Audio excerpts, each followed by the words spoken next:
Good morning, everybody. Thank you all for coming, and it's nice to see some people out there with their red, white, and blue on for America's birthday. I think it's going to be the 248th year for the United States of America. So Really, yes. it was really yesterday. We're going to celebrate it on the Players anymore, right? Where it's at. Yes. our historian right here. Spoke to his wife on the second and said that would be the day. Sarcasm. for them. Can't win. Tough crowd. That's why they didn't wear a coat. Yeah. Hey, there used to be some judges that would have sent him. Out to- So Okay. let's call this meeting to order, please. It's Wednesday, July 3rd, 2024. It is 9:02. And clerk, could you please call the roll? Allen. Bates. Here. Berman. Who's here? Vest. That was here. Bird. Okay. Gums. Gums remote. Caius. Vice President. Kenyon. Lewis. Linder. Linder on remote. Molina. Molina present. Sanchez. Sanchez here, but not excused for remote, just running late. Grassman. Sturgis. Present. Tepe. Jeppy here. Huron. I'm here. And then may I please have your permission to allow Ms. Molina, Ms. Gums, Mr. Ford did not answer, and Mr. Linder Alan attend Ford didn't remotely. answer. granted. That's up. Madam Yes. Madam Oh. Chairman, Oh, Alan, if Deb, are you possible. here? Oh, there you are. Ju- Oh, absolutely. There you are. with your Just, pretty red just hat on. now, just now, thank you. Welcome, welcome, of course. All right, Pledge of Allegiance. Mr. Ross, with your festive shirt on. Pledge allegiance to the flag, United States of America, and to the republic which stands one nation under God. indivisible, with liberty. We're gonna have to practice this more often so we get coordinated. We're gonna have to have a direct. Second time today. Musical director, so we can do it as a chorus. That would be lovely. May I please have a motion and a second to approve the minutes of May 29th and June 5th? Madam Chair, this is Caius. I would ask for unanimous consent for the approval of minutes from May 29th and June 5th, 2024. Okay, thank you, sir. And unanimous consent given? See heads up, yes. Very good. We are now on to public comment. You'll have 5 minutes, please. And as a protocol, we do ask our speakers to refrain from statements and remarks and conduct that may disturb the conduct of the county board or which may cause a disturbance. And as a reminder, please, I'm going to ask all of you, please not to directly address or call out the names of any of our board members in particular. We want to hear your issues. So we appreciate hearing those, and you can speak obviously quite freely to the general board. So thank you very much for that. The first speaker we're going to have is Aaron White.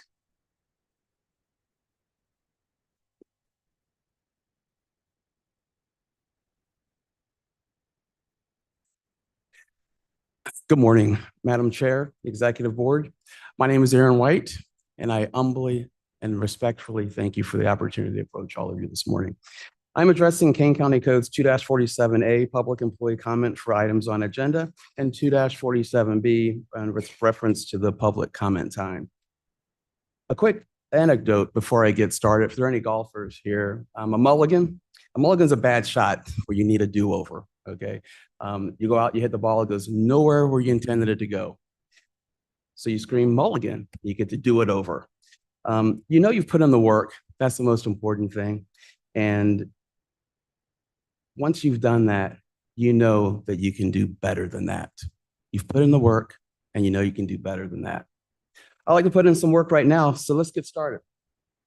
Conventional wisdom would dictate that a governing body would want to listen and engage with its constituency According to the National Democratic Institute, the NDI, active engagement in one's constituency gives a more human face to the legislature. Now, that's important. In my experience as a corporate trainer, I can say that the public forum is a dynamic space to share information because it includes both verbal and nonverbal communication methods. Nonverbal methods are body language, sounds, and tones. Nonverbal methods can significantly impact the actual words that are spoken or maybe read in an email. Let's, for example, I bet all of you are nice people. How about this? I bet all of you are nice people. Two different connotations here. A very elementary example, but apply that in this chamber when a Kane County citizen is wholeheartedly sharing a concern along with emotion. I've seen it. I felt it. And believe me, that's very powerful. Let me ask you, what would compel the board here to offer a proposal where we don't want to hear from our citizens? Well, let me be a little more specific. We do want to hear from our citizens, not too much. You know, the people elect officials, and officials are accountable to the people. Actually, that's according to what the board has presented us. I'll show you. For those of you who haven't visited the Kane County website, go to kanecountyil.gov. Then click on government. Move your eyes to the left side, go down a little bit on the page, and then click on mission, vision, statement. The very first sentence of the mission statement says the mission of Kane County government is to be accountable to its citizens. Well, good. In regards to public comment time, we do not want it reduced. Now, a citizen may ask, what is the commitment of the Kane County Board? Well, graciously, that's been answered on the vision statement. Kane County is committed to encouraging and valuing citizen input and involvement in governing so that residents are proud to call Kane County home. Encouraging and valuing citizen input. Those aren't just words, members of the board, and I respectfully say to you, those are your words. Encouraging. If you think about it, encouraging is basically the exact opposite of reducing. So now, based on our heightened awareness of the importance of the public comment time, I submit to the board to increase public comment time for agenda item by a period of 15 minutes. And that will be in addition to the current allotted time that currently exists. Now, my question to the board, would the board really tell its constituents that they just don't want to hear from them? Remember my golf story at the very beginning. Well, I think that the premise of reducing public comment time, I honestly think that was a mulligan. It was a mulligan. Maybe a do-over is necessary. I think it's a mulligan because we know that our board is better than that. Now, I've put in my work. I'm done for the day. And Madam Chair, Executive Board, I respectfully and humbly thank you for the time. Good morning.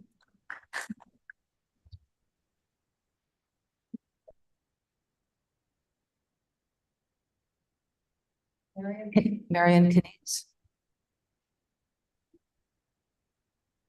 And Marion, did I say your last name right? Nice. Thank It's you. Marion Nyes. Thank you very much. Good morning. I'm Marion Nyes, a 39-year Kane County resident. I've been coming to these board meetings for over a year. I have to say, you're changing the public comment back to include both on and off agenda items at the beginning of the meeting was appreciated. However, in respect to the people of Kane County and your constituents, we believe a format change should be implemented to include a public rebuttal time period of the just discussed agenda items. Otherwise, how do you know the people, us, feel we've been heard? Please consider changing the format to provide the public comments after the agenda items have been addressed. This is what I was going to say at the last meeting when I wasn't called to speak. Now we see in Ordinance 247A that you want to cut our total time even more from 45 minutes to 30 minutes, and also a reduction in the time on agenda items from 5 minutes to 3 minutes. You are supposed to represent us, and yet it's clear you do not want to hear our comments.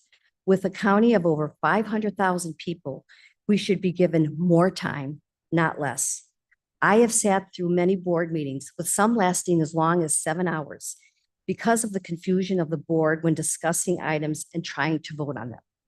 As we give you respect by listening to you for up to 7 hours, you owe us, the public, similar respect by not cutting down our time to communicate our concerns. We find that your efforts for additional censorship of public comment disheartening and disrespectful. Thank you for your time.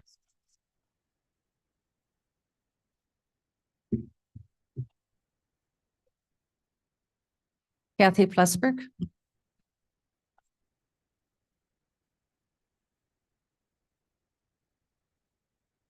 Good morning. Haven't been to a meeting in over a month. I feel out of place. But when I saw the agenda, I was a little disappointed because I would think that you would want to hear from the public. I mean, you guys have such huge agendas compared to other counties. I know that we have brought things to the attention of the board because they can't possibly have enough time to look through the hundreds of pages of attachments that you give them, and especially the way you give them. I just don't understand. I mean, if you're really here for the people, you would want to hear us. There's many times that a lot of us don't have a chance to talk because too many of us sign up. That means that we're concerned. And you would think that if we're concerned, you would want to hear what we have to say. I mean, 45 minutes is not that much when you consider the length of the agenda and how much you have to vote on. I know I've brought this up to you before. If you guys would use Legistar the way that it's supposed to be, you'd make it easier on the board, because when they came to a resolution, they would be able to simply click on the backup paperwork for that said resolution. DuPage County does it very nicely, but nobody has the agendas that you guys do. So I really don't understand why you want to limit us. It's, if we're concerned about it, you know what, this just makes us think that you just are trying to stifle us because things are just shady. I just wish that you guys would be more transparent. I say that all the time. And I just don't want to be here. When I see an agenda like that, it just aggravates me. And obviously, we're all concerned about this. So why you want to shorten the time is ridiculous. Thanks.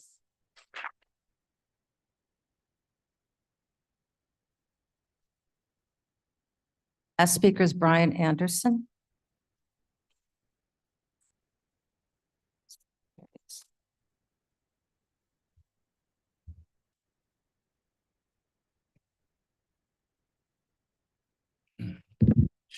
Good morning, Brian Anderson, Sugar Grove, Illinois.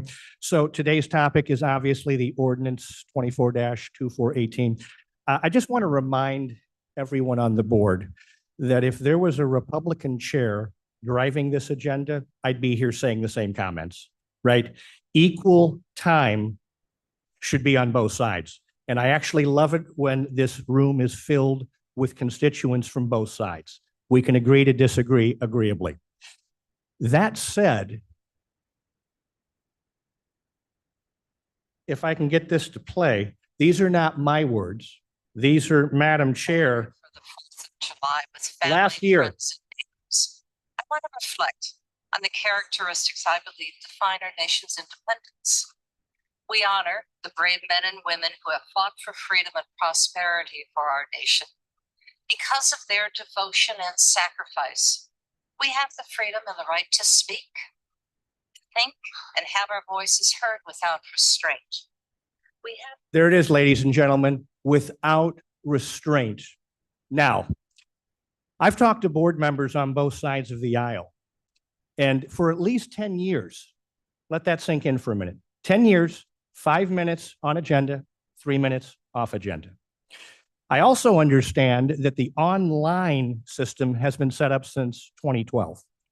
So you've set a precedence of consistency. And I'm very thankful for that consistency. You've set a precedence that, as the first speaker spoke, the vision and mission is to be accountable to we the people. And what a better way, there is no better way than to allow us to come up and share our thoughts and concerns without restraint. Your words, not mine. Now, as one of the speakers alluded, I've been coming here myself as a concerned citizen from Sugar Grove for 15 months. Many of the meetings, we don't use the full 5 minutes. Many of the meetings, people don't even speak. I think what we're talking about here, and I'm hoping that each and every one of you, as you debate this issue, it's really leading the agenda and leading the conversations so your meetings aren't long. If we're saying that 45 minutes of public comments is causing distraction, I think you all know there are bigger issues than the public coming up and speak. Now, I also want to bring this up. I find this fascinating, and I can't explain it. For most of the 15 months, and I can't explain it, most of the citizens have come with conservative views. That brings me to the Kane County Democratic Board office, and I'm not going to mention names because I know who you know and you know that I know. On March 4th, and I'm not going to mention her name. Is this, say, Mr. Anderson, I don't mean to interrupt. Is this on topic with? It sure is with the ordinance. It sure is, Madam Chair. Thank you for that. It is a call to action, and I'm not going to mention her name. There is an active group of people attending the county boards. They're successful. They're making noise. They're showing up. They're encouraging the board to do different things. We need to show up and protest. So I think at the end of the day, board members, please debate this. 5 minutes and 3 minutes. It's about freedom of speech, not Madam Chair's agenda to squelch the speech. This was a call to action. Most of these people out here come from many parts of Kane County: Dundee, Sugar Grove, Campton, Batavia, Carpentersville, Sleepy Hollow. So you have a very good demographic to come and give all of you that represent the 24 different districts. Thank you very much.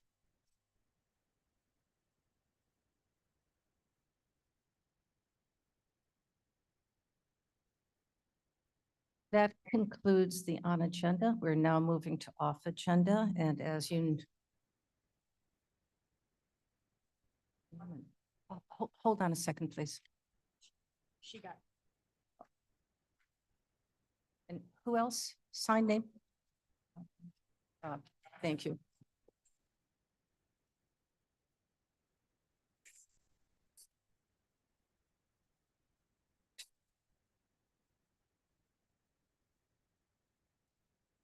Who else now?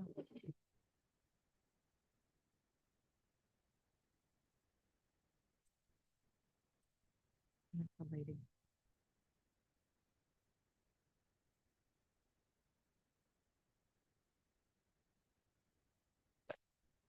All right, I have you on the list. You were just not checked in when we pulled it, that you were here. That's why, that's why. So Roxanne, you're standing. Please come up.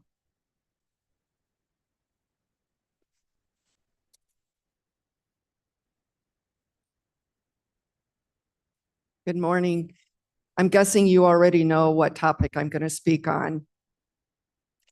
This is the foundation of our freedoms, of our country. We wouldn't be here without the Constitution and freedom of speech. Again, there's no dialogue. There's only a short window of time that we have to present our concerns. And if it wasn't for our founding fathers presenting their concerns, we wouldn't even be a country. So for you to reduce that is, it begs the question of why. Why do you want to reduce the time to hear from your constituents? It makes it appear as if you want to promote your own agenda. And when you are able to do that without accountability, without hearing from us, it puts you in the position of ruler and us in the position of subjects. That's not the way our government was instituted. You work for us. You represent us. You need to hear from us. This is the way we can keep accountability. And if anything, if you want to change it, as has already been said before, you actually need to increase the time because there is no dialogue. And you, again, you work for us, you need to represent the views of your constituents. So please consider what you're about to do and let's do a mulligan. Thank you.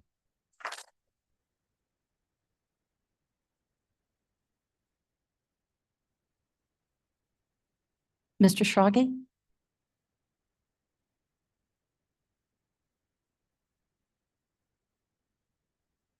Mark Schrage from Elgin. Also on the topic of the procedures, conduct of the meetings. I'm looking at 16D. In the event the allotted time for public comment will be exceeded based on the number of individuals who have provided written notice of their intent to speak, the chairman shall have the right to allow a reasonable additional time period for public comment on any single issue. Whoa. That was what it said. That has been struck. That has been struck. Why? To alter the order of the speakers in order to ensure that all viewpoints are heard. In the event the allotted time for public comment will be exceeded based on the number of individuals who have provided written notice of their intent to speak, the chairman shall have the right to allow a reasonable additional time period for public comment on any single issue. That has been struck. Kendall County allows 60 minutes, 5 minutes per person, and the chairman has the right to increase both. I've seen it. I've seen you do the same, where you've increased the time. I appreciated that. I greatly appreciated that. And I wish you would consider the same.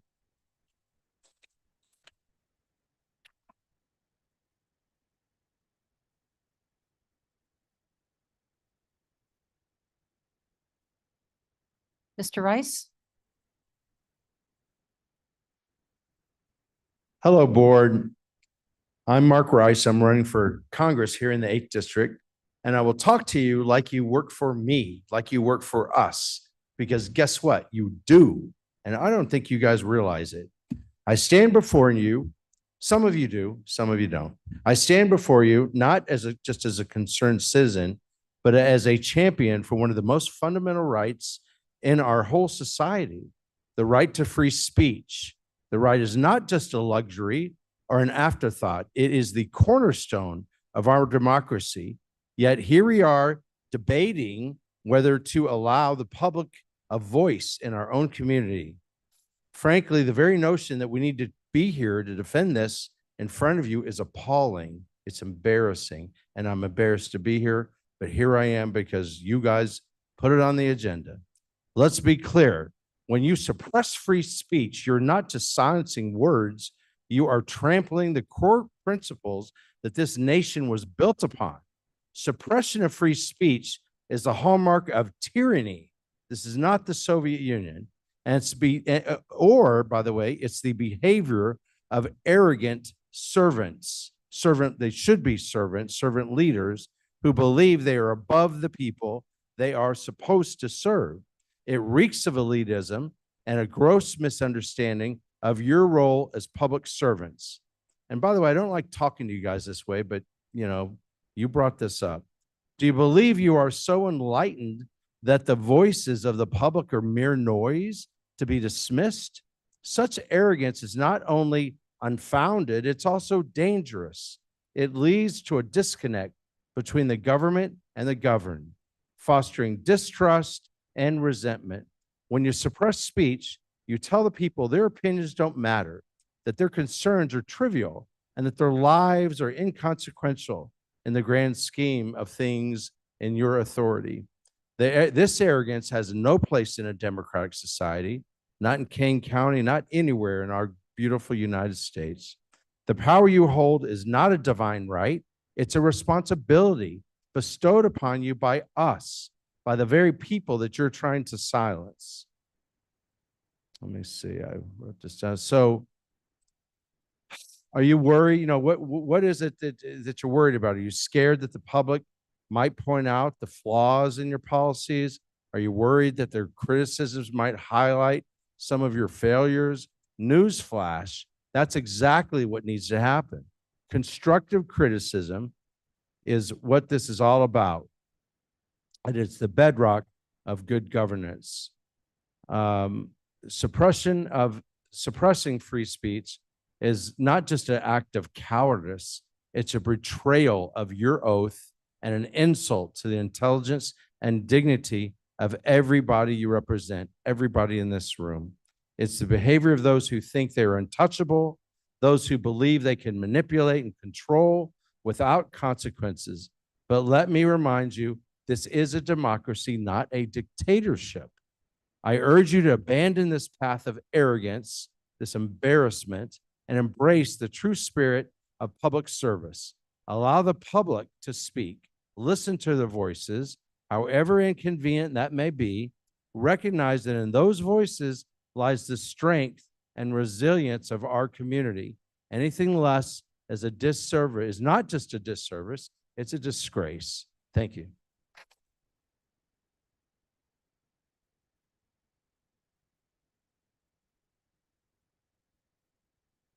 I believe everybody who has signed up, who is present to speak on agenda has spoken.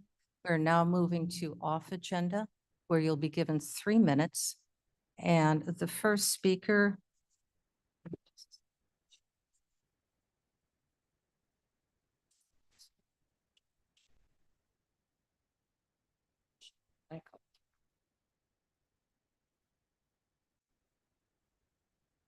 All right, we have, I think we have time, Mr. Ross? Yes, okay, we have time for one more on agenda speaker and then we'll move to off agenda. Yes, on agenda? Yes, oh, no. Oh, no, we're going to have off agenda speakers as well, ma'am. Is there any other on agenda speakers? We had, who signed up? We had one more time? No, all right, very good. Then Kathy Showalter. Is Kathy here? There she is. Hi there. My name is Kathy Showalter. I've been a Kane County resident for 68 of my 70 years. I today want to talk to you about freedom of speech, Independence Day. What happened to Independence Day? Freedom of speech. What are we trying to teach our kids? I'm a grandma of 9 kids. I teach them better than that. I say, don't sit there, don't be quiet. Tell me what you want to say. We're here to talk about how you run our Kane County. What is happening? Why can't you listen? We have people on the computers. Where's our eye contact? I tell the kids, when you want to talk to somebody, you don't have to point your finger, but let's make eye contact. We also, I just want to say, election is coming up. We will make a difference. We're not going away. We've been here consistency. Our consistent will be here and we're not going away. We have a candidate. We have candidates that are going to run. And believe me, we are going to ring your bell. Thank you.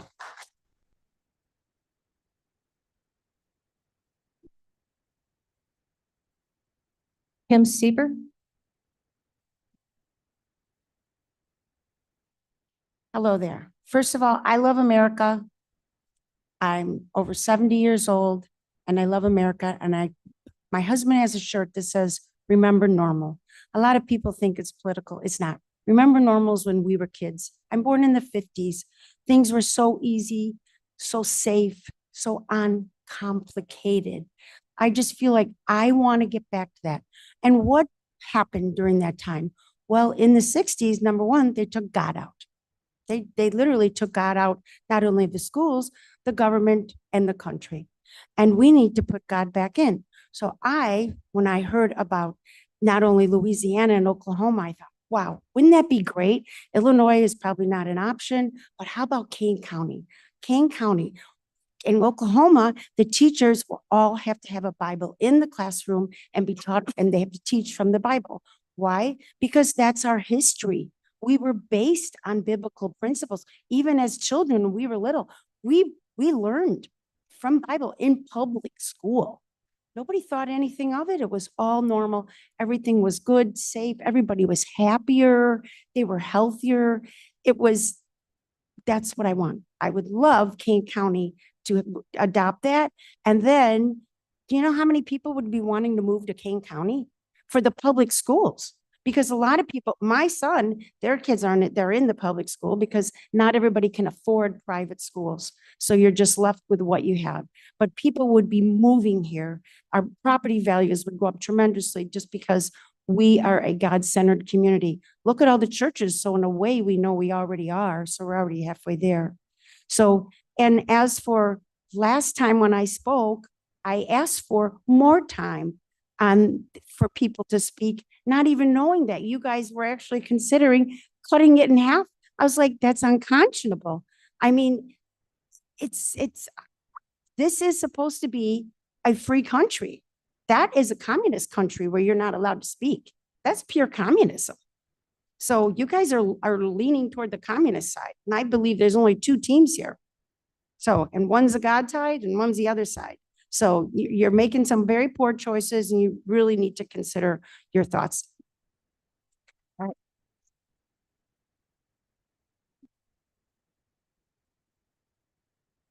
right. Zora Slabik with a very festive hat on.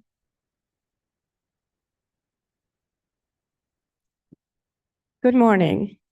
First thing, I never can hear you. Can you have microphones? Can you speak to them, please? Because maybe I am a little bit hard of hearing. I don't know that, but maybe I am. But I'm going to talk about freedom. I came to America in 1969, August 21st, year after Russia invaded Czechoslovakia. I lived under communism or socialism. I was deprived of freedom.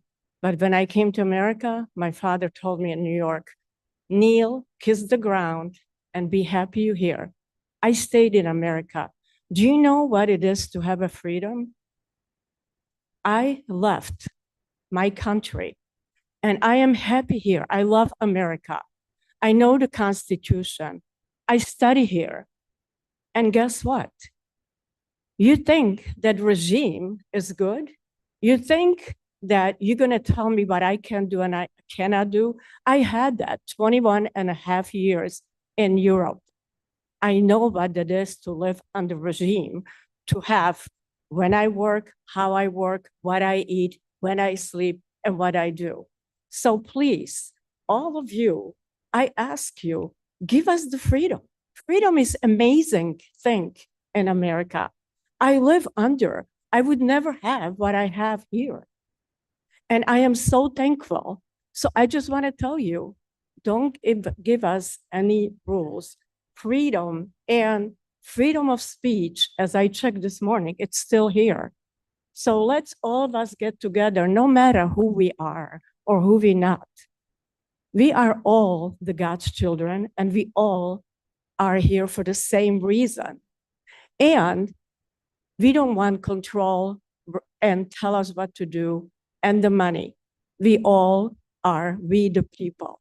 So please, listen to all of us and see what we can all do together. Thank you.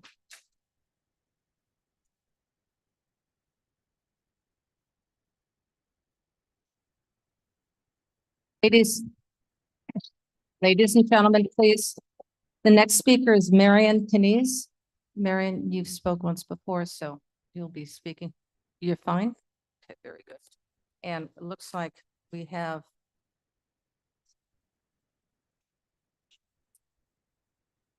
Michelle Bettig. Hi, Michelle Batag, Campton Hills. On January 4th, a group of citizens came very, very concerned about the illegal immigrants that were coming into Kane County.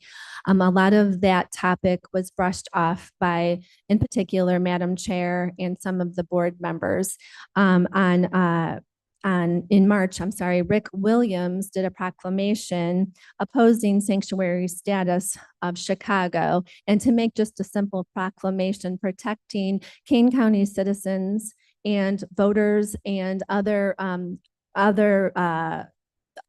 things that we have in Kane County that we wanted to protect. The board voted 11-11 and Madam Chair refused to vote, so that never made it to the agenda.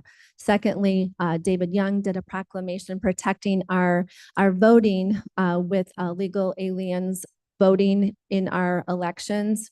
Again, that passed through committee. However, Madam Chair would not put that on the agenda for a vote. Simple proclamation, just protecting Kane County citizens from this intrusion, this major influx of citizens coming from other countries.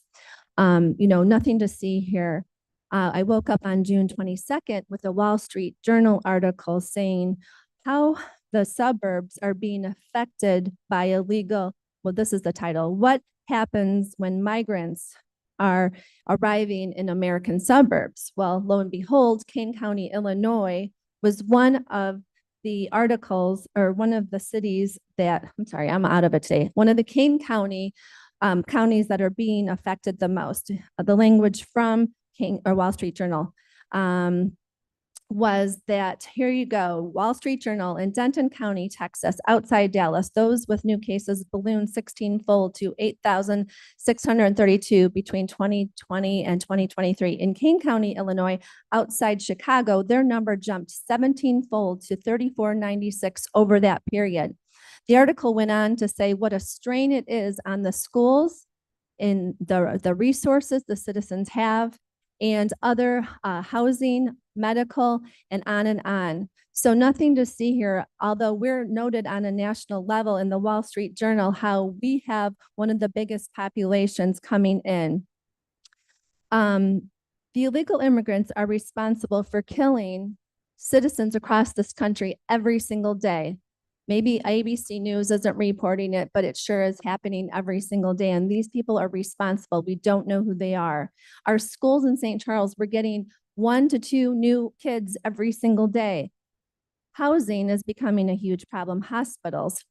I guess the FOIAs that we are receiving from Madam Chair's office in communication with Chicago is alarming. This has been going on for a long time. The money that we're getting, the people that we're getting. When will you protect Kane County citizens, Madam Chair? Voting is here. I'm talking to voters all over I the believe county. your time is up, ma'am. Thank you very much. Will it affect your family? Will that be the time that you want to protect it when something No, I'm happens? going to turn off the microphone. Thank you very much.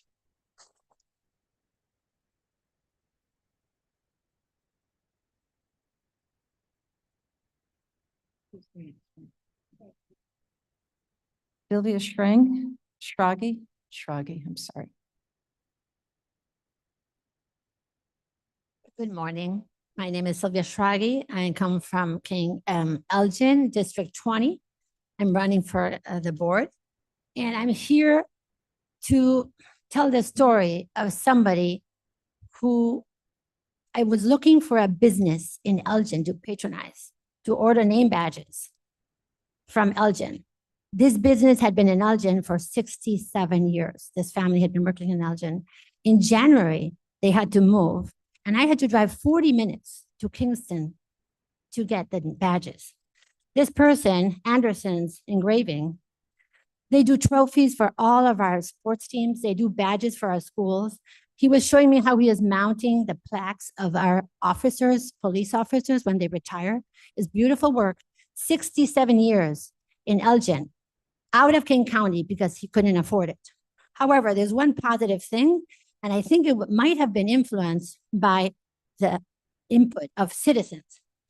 Thanks to the fact that the fuel tax increase was not approved by everybody, even though some did, he still offers free delivery.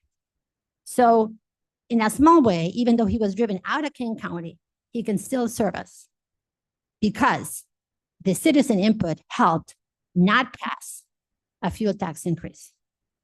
Now, this is quoting Reagan, but back in the 1960s, he says, almost all the world's constitutions are documents in which governments tell the people what their privileges are. Our constitution is the document in which we, the people, tell the government what it is allowed to do. But back in the 60s, it seemed that we'd begun reversing the order of things, that through more and more rules and regulations and confiscatory taxes, the government was taking more of our money, more of our options, and more of our freedom. This is happening today. Thank you. Thank you.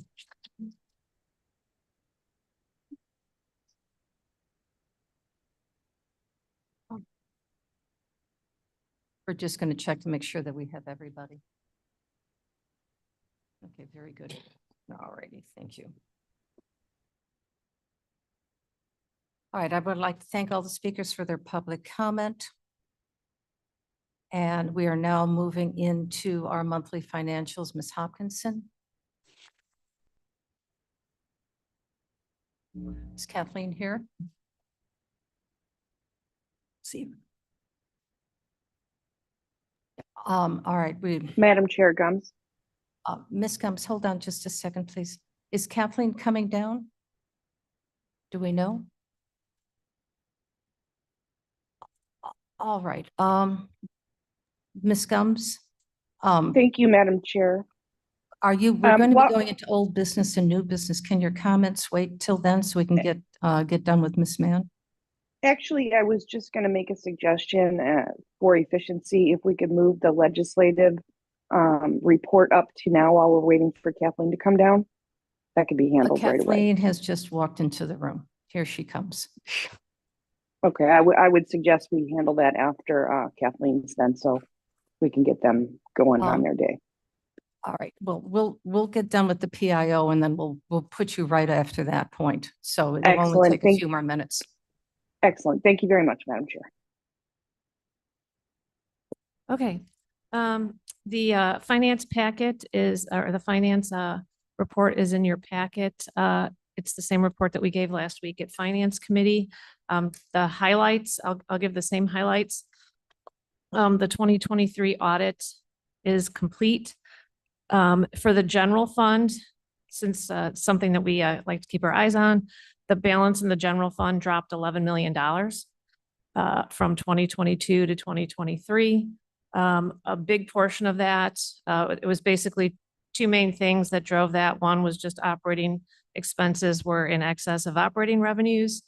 And then also the purchase of the election equipment, because that came out of the general fund. The $17.5 million that we're going to receive from the Illinois Department of Commerce and Economic Opportunity is the voucher has been issued by the state. We are checking the website every day as to when they're going to cut the check. Our bond counsel, we're working with our bond counsel, our financial advisor, and the treasurer's office to prepare all the information that we need for the closing. The county board will not need to take any action because the county board already approved the ordinance in February. So when we receive this money, that money along with any interest that is sitting in some of our Long Meadow Bond construction funds will be put into escrow with our trustee agents, which is Zions Bank. And then the good news is that the transportation departments will no longer have to make debt service payments, principal and interest payments.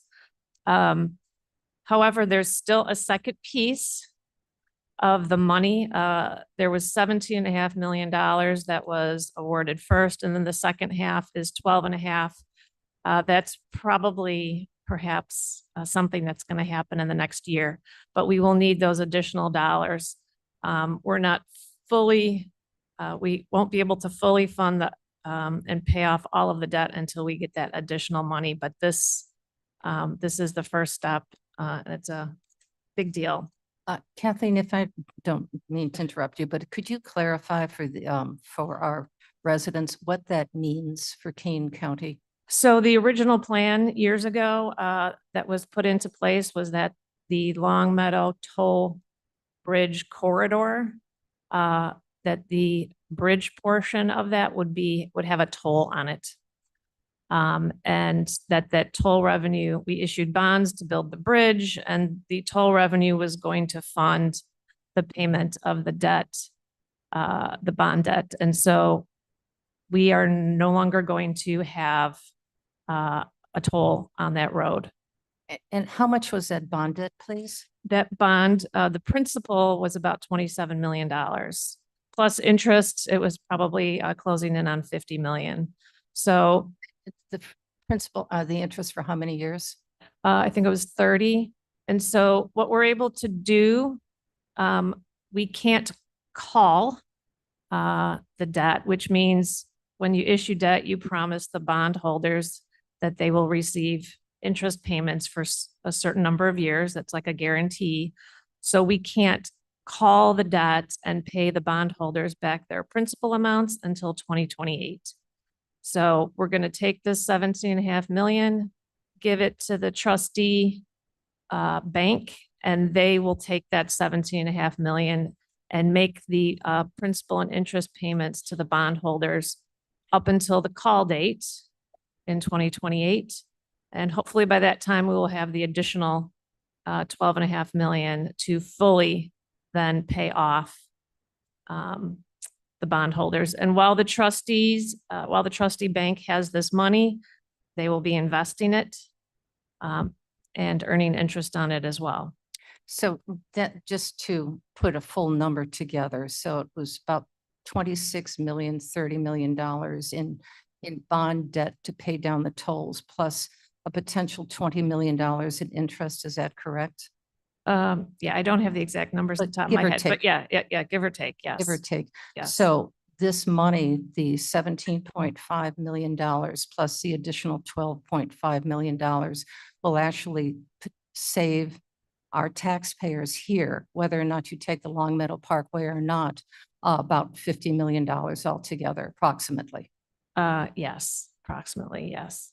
I think. Plus, it'll also save money for the transportation department. The way that the bond issue was structured initially was that toll revenue would be used to pay the debt, and the debt was issued in October of 2018. And we started the principal payments over a year ago. And the sort of the backstop, the way that the bond was structured, that if we didn't have toll revenue, we would be using RTA sales tax revenue. And that is the revenue source that we have been using to pay the debt. And so that will free up that money for the transportation department. Very good. So the taxpayers are going to be saving a significant amount of money over the next two, till 28. And literally the debt is done. Right. So thank you for that clarification. Sure. Also just wanted to highlight, and this may be highlighted as well in the legislation, in the legislative update that's presented here. But there has been some legislation that will impact the county starting in January of 2026, and it has to do with sales tax. I'm sure most of you have heard about this, but just to kind of go through the details, the statewide tax on groceries, which was a 1% tax, will be eliminated as of January 1st, 2026. The county receives a portion of state sales taxes. The Illinois Department of Revenue is unable. They've been asked by not only us, but probably every other local jurisdiction across the state. They've been asked many times to estimate what is the financial impact. They are unable to do that. This is actually one of their own slides. The way that each retailer codes their items could be different from retailer to retailer. So they can't really provide an estimate. on what the financial impact would be. If you can go to the next slide, this is also from the Illinois Department of Revenue as well. So the, well, yeah. Excuse me, could we get the back door closed, please, so the people can talk freely? Thank you.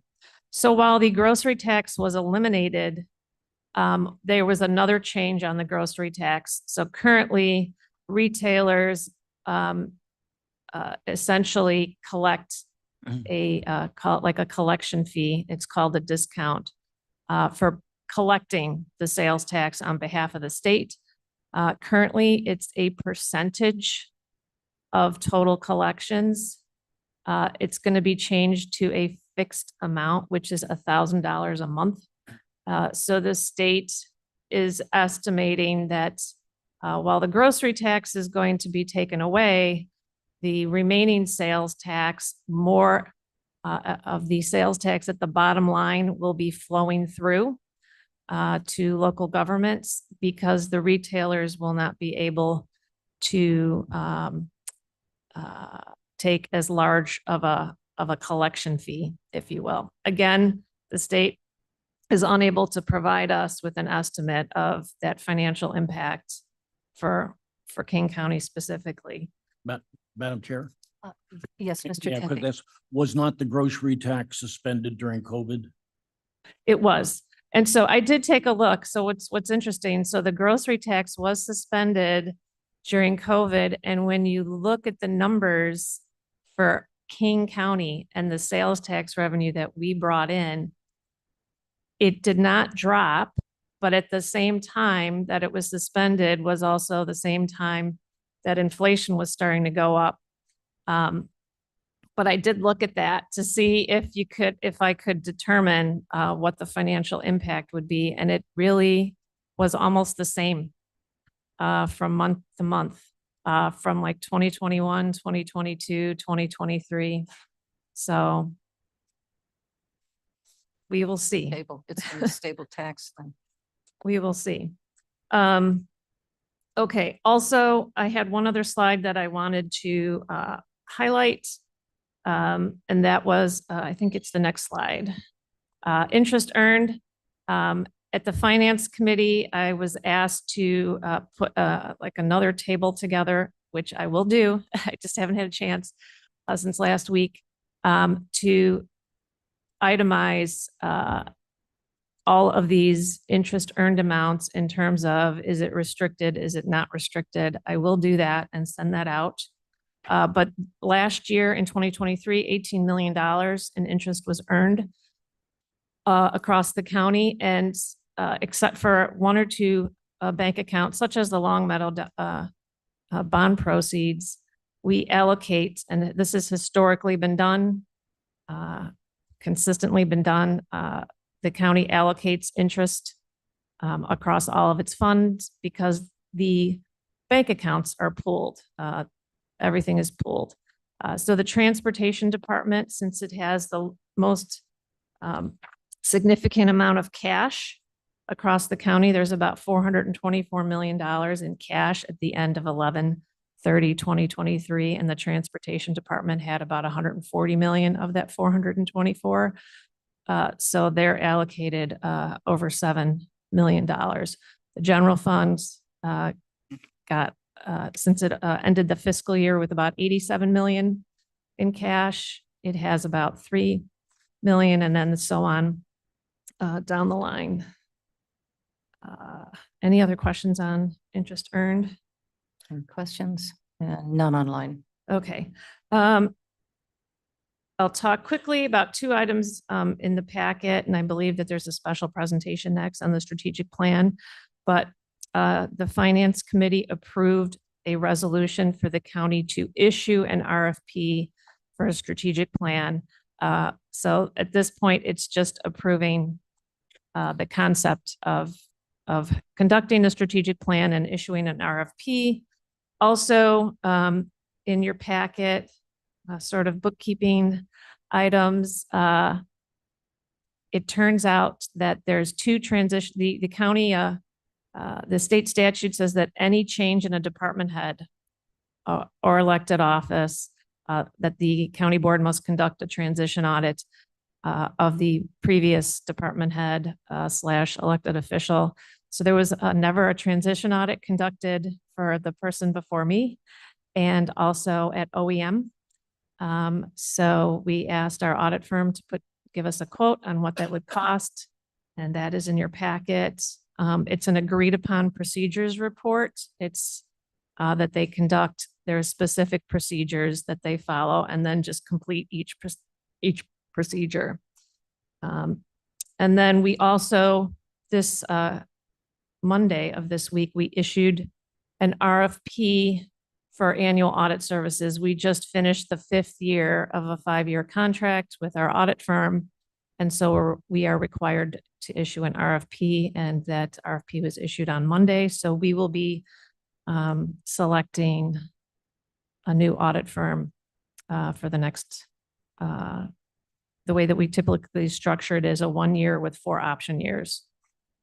And then on the budget, so in talking with the chair of the finance committee, we're going to proceed. We're going to continue forward with the budget calendar as is, which means that departments will be presenting their budgets to their home committees throughout the month of July. We created standard reports in our accounting software for all of the offices and departments to use. They just have to select a drop down. They can provide whatever other information they want to provide. But we're recommending that they provide those 2 standard reports, which will show budget to actual and trend information, and then detail line item as to what they're including in their 2025 budget. Also, we are recommending, because we're trying to finish everything up so that we can make some final adjustments. I think we're almost there. Hopefully, maybe by today or Monday, is if everybody can get their final changes in. We would like to close the budget door on Tuesday, end of day, so that yeah, there's no more changes after that point. But we're working with a few departments to get all of their last pieces of information in. And that's my report. Are there any questions for Ms. Hopkinson? No? Very good. Thank you so much. The next speaker will be our Public Information Officer, Ms. Mann. Good morning. I have a short PowerPoint presentation. Starting with our outreach, I want to thank all that walked in the Swedish Days Parade. You can see here we had a really good time. It was a beautiful day. Lots of people came out. We have upcoming events that I'm encouraging all to take part in so we can boost our numbers. We have Sugar Grove, Algonquin, and Montgomery. You can contact me if you're interested in participating. Next slide. More community outreach, blood drives. The American Red Cross was extremely pleased the last King County government blood drive. They expected 22 units. That's what was our goal. We got 29. They were extremely happy. They say that saved about 87 lives or could potentially. So we have another blood drive coming up in August, September, and October. The Illinois Tollway will be here on September 17th, and the Illinois Secretary of State will be here on September 13th. Next slide. That outreach continues with Kane County social media. You can see our Facebook page here. If you're not a follower, please do. We're getting very close to the 1,000 mark. Doesn't seem like a lot, but that was all organic. We didn't market. We didn't spend any money to boost those numbers. And then Kane County Connects obviously continues to be an important tool in getting our message out. Next slide. Sometimes we just have to do something fun to get people's attention. So we did do your favorite ice cream. This was not a contest, but the guys at Banana Splits, as you can see, did put out a flyer to solicit people to email us and let us know. So this is about the blood drive, this slide. The slides are out of course. Yeah. Oh, there we go. Okay. So there you go. So Banana Split, there's what they sent out to their friends to email us and let us know that that was their favorite ice cream. We got dozens and dozens of response. We got 1,000 clicks on the story. So just a lot of fun and a lot of good outreach, people looking at Kane County Connects, wanting to know more. Next slide. New initiative. I'm going to start a new Kane County internal newsletter. This will be for departments and elected officials to share events, accolades, things that are important among the county that staff and department heads should know and share, so that we all kind of know what's going on with each other. I'm hoping to get that out on August 1st. So I will be taking submissions for that newsletter for people who want to put something in there. And then the last thing, we do continue to work on the grand opening of the Long Meadow Parkway. That's September sometime, but I think it's going to be a really great event. And I've got a lot of great people working with me to get that off the ground. I'll take any questions. Any questions? No, I think that the addition to this internal newsletter will be very helpful for our 1,300 employees to just to keep touch on what each one of them is doing, and to have births, weddings, et cetera, and other occasions, just to recognize them. And if any of them have achieved a college degree or a certificate or a badge of excellence, whatever that may be, so that we know what everybody is doing. I think it's going to be very helpful, and thank you for including that. Any questions for Julie? No? Very good. Well, thank you, Julie. All right, we are now, we're now on to old business. We'll have two opportunities here. I will have Ms. Gums, if you want to move forward with the legislative, we will include that in old business unless there's something new that the legislative committee has done. And then we'll bring up Mr. Fonstock, who will give a quick review of the 2006 strategic plan. So Ms. Gums. Madam Chair Gums, I appreciate the indulgence to let our legislative team give their report now so they can carry on. Mr. Bales.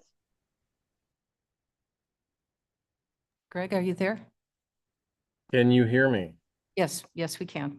Great. Well, thank you for allowing us to speak today. Greg Bales here with McGuire Woods Consulting.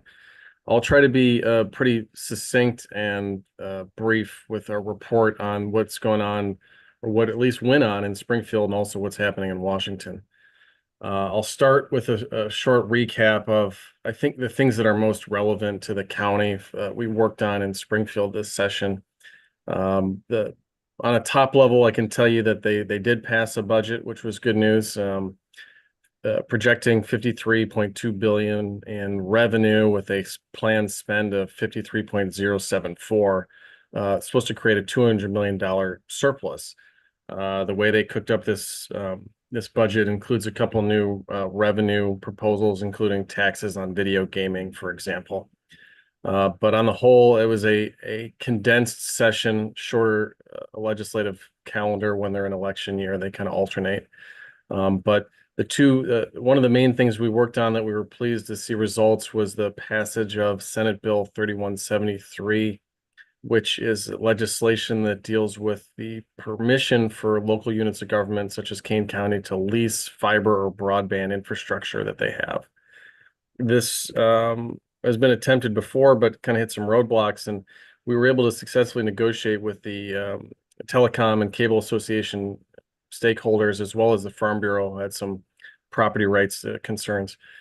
Pleased to work with Senator DeWitt and some of the other sponsors that stepped up from the county's delegation.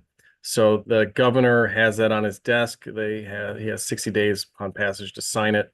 So we should see that being signed this summer. We also worked on some legislation for the county dealing with some property issues. I won't get in the weeds on this one. It was sort of complicated and a bit of a sprint at the end. We were able to get it on an agreed upon list in the Senate, which means everyone in the chamber agrees upon it and votes yes. There was only one no vote, and that was one member just voting against the entire agreed upon list. We hit a roadblock in the Senate, or in the House at the end. We're going to try to resuscitate over the summer and the fall and maybe pick it up in veto session. But I just wanted to point out that while we had a roadblock with that, we did have success with the fiber bill, which could be a decent revenue generator for the county from our conversations with staff. I'm going to quickly pivot to federal news because we've got a lot of good news to report there. We worked very closely with county staff and their teams on the fiscal year 25 federal appropriations process, sometimes known as community project funding or congressionally directed spending, or if you've been around long enough, they used to call them earmarks. In working with staff, we had 5 projects selected. There was $475,000 chosen by Congressman Krishnamurthy for technology updates and equipment for the state's attorney's office. $2.6 million from Congressman Foster for the coroner's office forensic lab project. $200,000 from Senator Duckworth for emergency radio upgrades for the Department of Transportation. Senator Durbin echoed Foster's request over on the Senate side for the coroner's office forensic lab. And also Senator Durbin submitted $1.8 million for roadway improvements at Randall Road in Illinois 72. So pleased to see 5 projects picked. That's the first most important hurdle when it comes to these types of federal requests, getting the members of Congress to select and submit them to the appropriation committees. The House is moving steadily along through their process, and we are tracking. We're waiting for the appropriation bills. There's 12 of them total to be released that include these projects. The Senate is supposed to take up appropriation bills starting after the 4th of July break. But that's all to say that Congress is actually moving at a steady clip. There will be certainly speed bumps along the way. There's, contention, particularly in the House, over what they sometimes call policy riders and the budget bills. The Senate, I expect, will have more bipartisan packages coming out. And after they're both passed, they have to be reconciled. As it's an election year, we might see continuing resolutions on the budget, at least past November. And ideally, if that happens, then the Congress will take them up in a lame duck Congress after November. So that's the big ticket stuff that I think is most pertinent to the county. We've got other items we're working on with different departments and staff and leadership, and we're pleased with the progress we're making so far. So happy to take any questions. Thanks. Well, I first of all, I want to congratulate the Legislative Committee and its representatives for doing so well for all of us. Well done, well done. And I'm sure that the improvements, the road improvements and the improvements to our judicial and legal team is going to be welcomed, necessary, and certainly needed. So thank you, Greg, for that advocacy, and Michelle. Are there any questions on this, Mr. Tebby? Thank you, Madam Chair. Mr. Bales, first off, great job.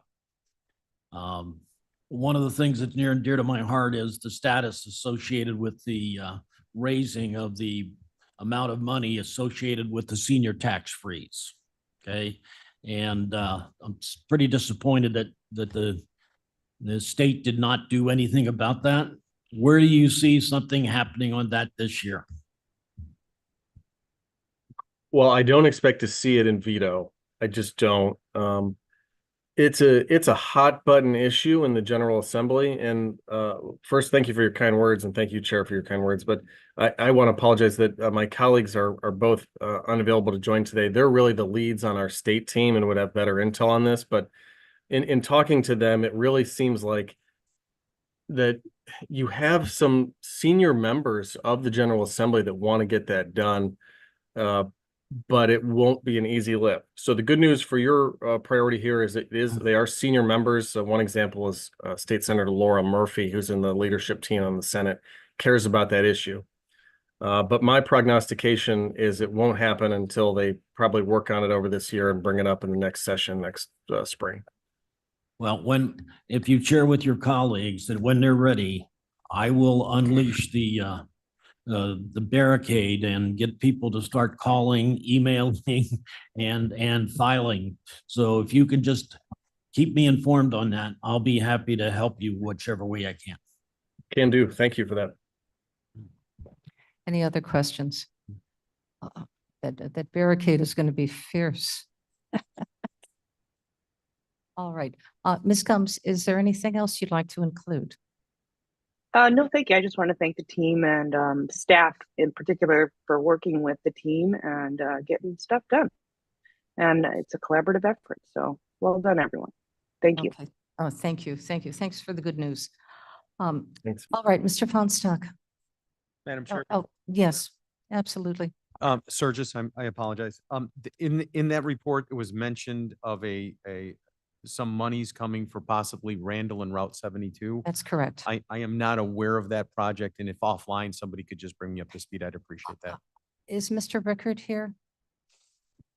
Tom, I'm sorry, I just scanned the audience and I didn't see you. I apologize. That was, and then I went to try and find you, and I apologize. I would love to hear what that's all. Tom, can you just give us a brief, very brief overview? There he is. Tom Rickard, Division of Transportation. Essentially, it's continuing to address some of the safety as well as the capacity issues on Randall Road. It includes improvements both on 72 and Randall, but it's primarily to add the 6 lanes. So the 3 through lanes in each direction at the intersection. Currently, there ends up sometimes during the peak hours, some backups there. And so again, it's to address safety and capacity. This is just at the intersection. It's just at the intersection. Okay. Yep. Okay. All right. Thank you. To be a Thank you, Tom. surprise for you, Cliff. Thank you, Tom.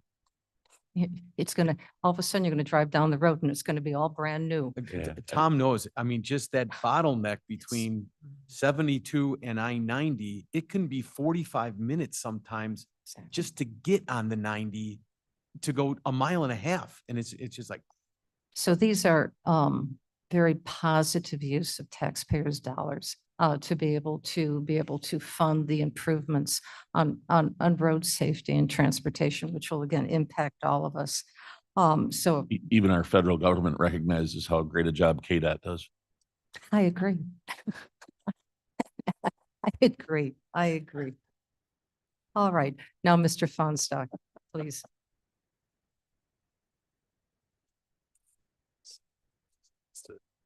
Good morning, Roger Feinstock with IT and Building Management. Again, the Finance Director, Kathy Foster, mentioned that you have a resolution to do an RFP for strategic plan in your packet. What I'm going to do is talk briefly about the 2006 Kane County Strategic Plan to give you some background on where we've been and what transpired. I will tell you that the planning process started in 2005. At that time, they passed a resolution authorizing Crow Chiswick, and you'll see some information about their process in this packet. But Crow Chiswick was doing a plan basically to look at various things and engage participation in a process. And the goal was to have some strategic objectives. I think earlier we had someone mention our mission and goals and vision statements. Those actually came out of this plan in 2006. So I thought that was an interesting connection. Another connection is you just mentioned the fiber optic legislation that actually started in this 2006 plan. We started constructing a county fiber optic network with the transportation division. We do have a couple people here that were here when we did this planning. This is 18 years ago, myself included. With that, we'll get started with some of these slides just to try to go through briefly where we've been with the planning process. So again, let's see if we can get this to move. There we go. It initiated in 2005. The Crow Chiswick consultation included 7 basic areas or methodology steps. They had the final adoption in 2006, November. Interestingly, I actually found the presentation deck from the retreat that was done in 2007 to actually explain the different goals and objectives. So I'll be sharing that with some of the board members soon. The participation, this was a broad participation plan. There was citizenry, the board, elected offices, and then they broke it into planning groups and strategic plan steering committee. And they had all these different work groups, and you can see the right-hand side. One of the interesting ones, and I was speaking with Madam Chairman, they had operations and organizational structure included. So there was a review of how departments are organized. Also a discussion with the elected officials about how their offices work with the county board. There were a subgroup for capital and facilities, information communications, and the cooperation between offices and departments. There's also a discussion about resources, financial resources, human resources.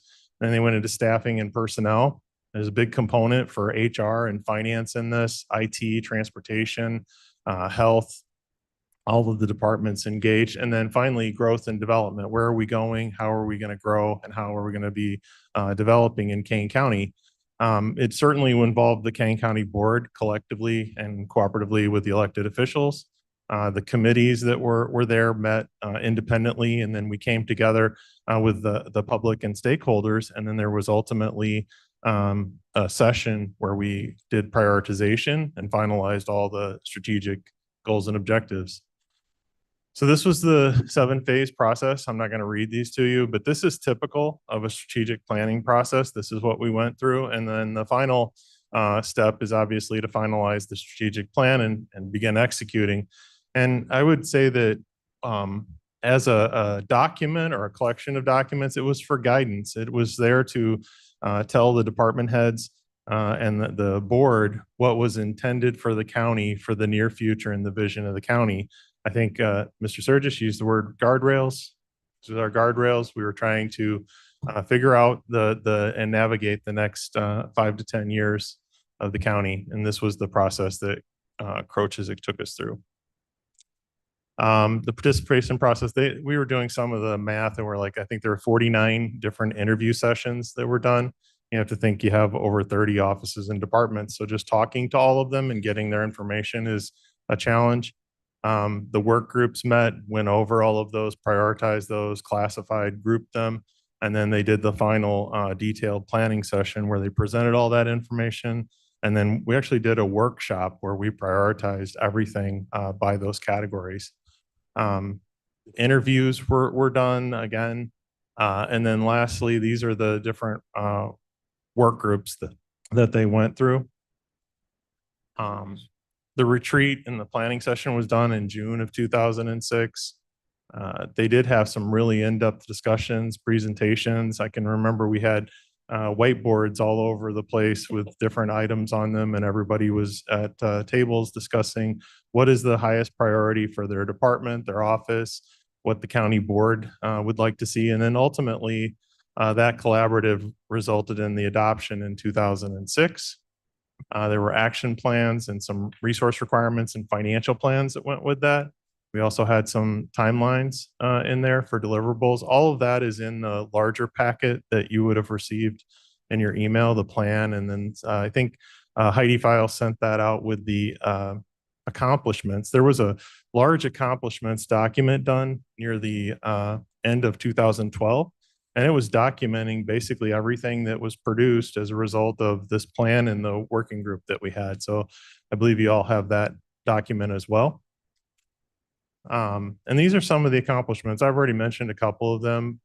During that time, I would note that we built the the Adult Justice Center, the jail, and the sheriff's office. It was a $56 million project.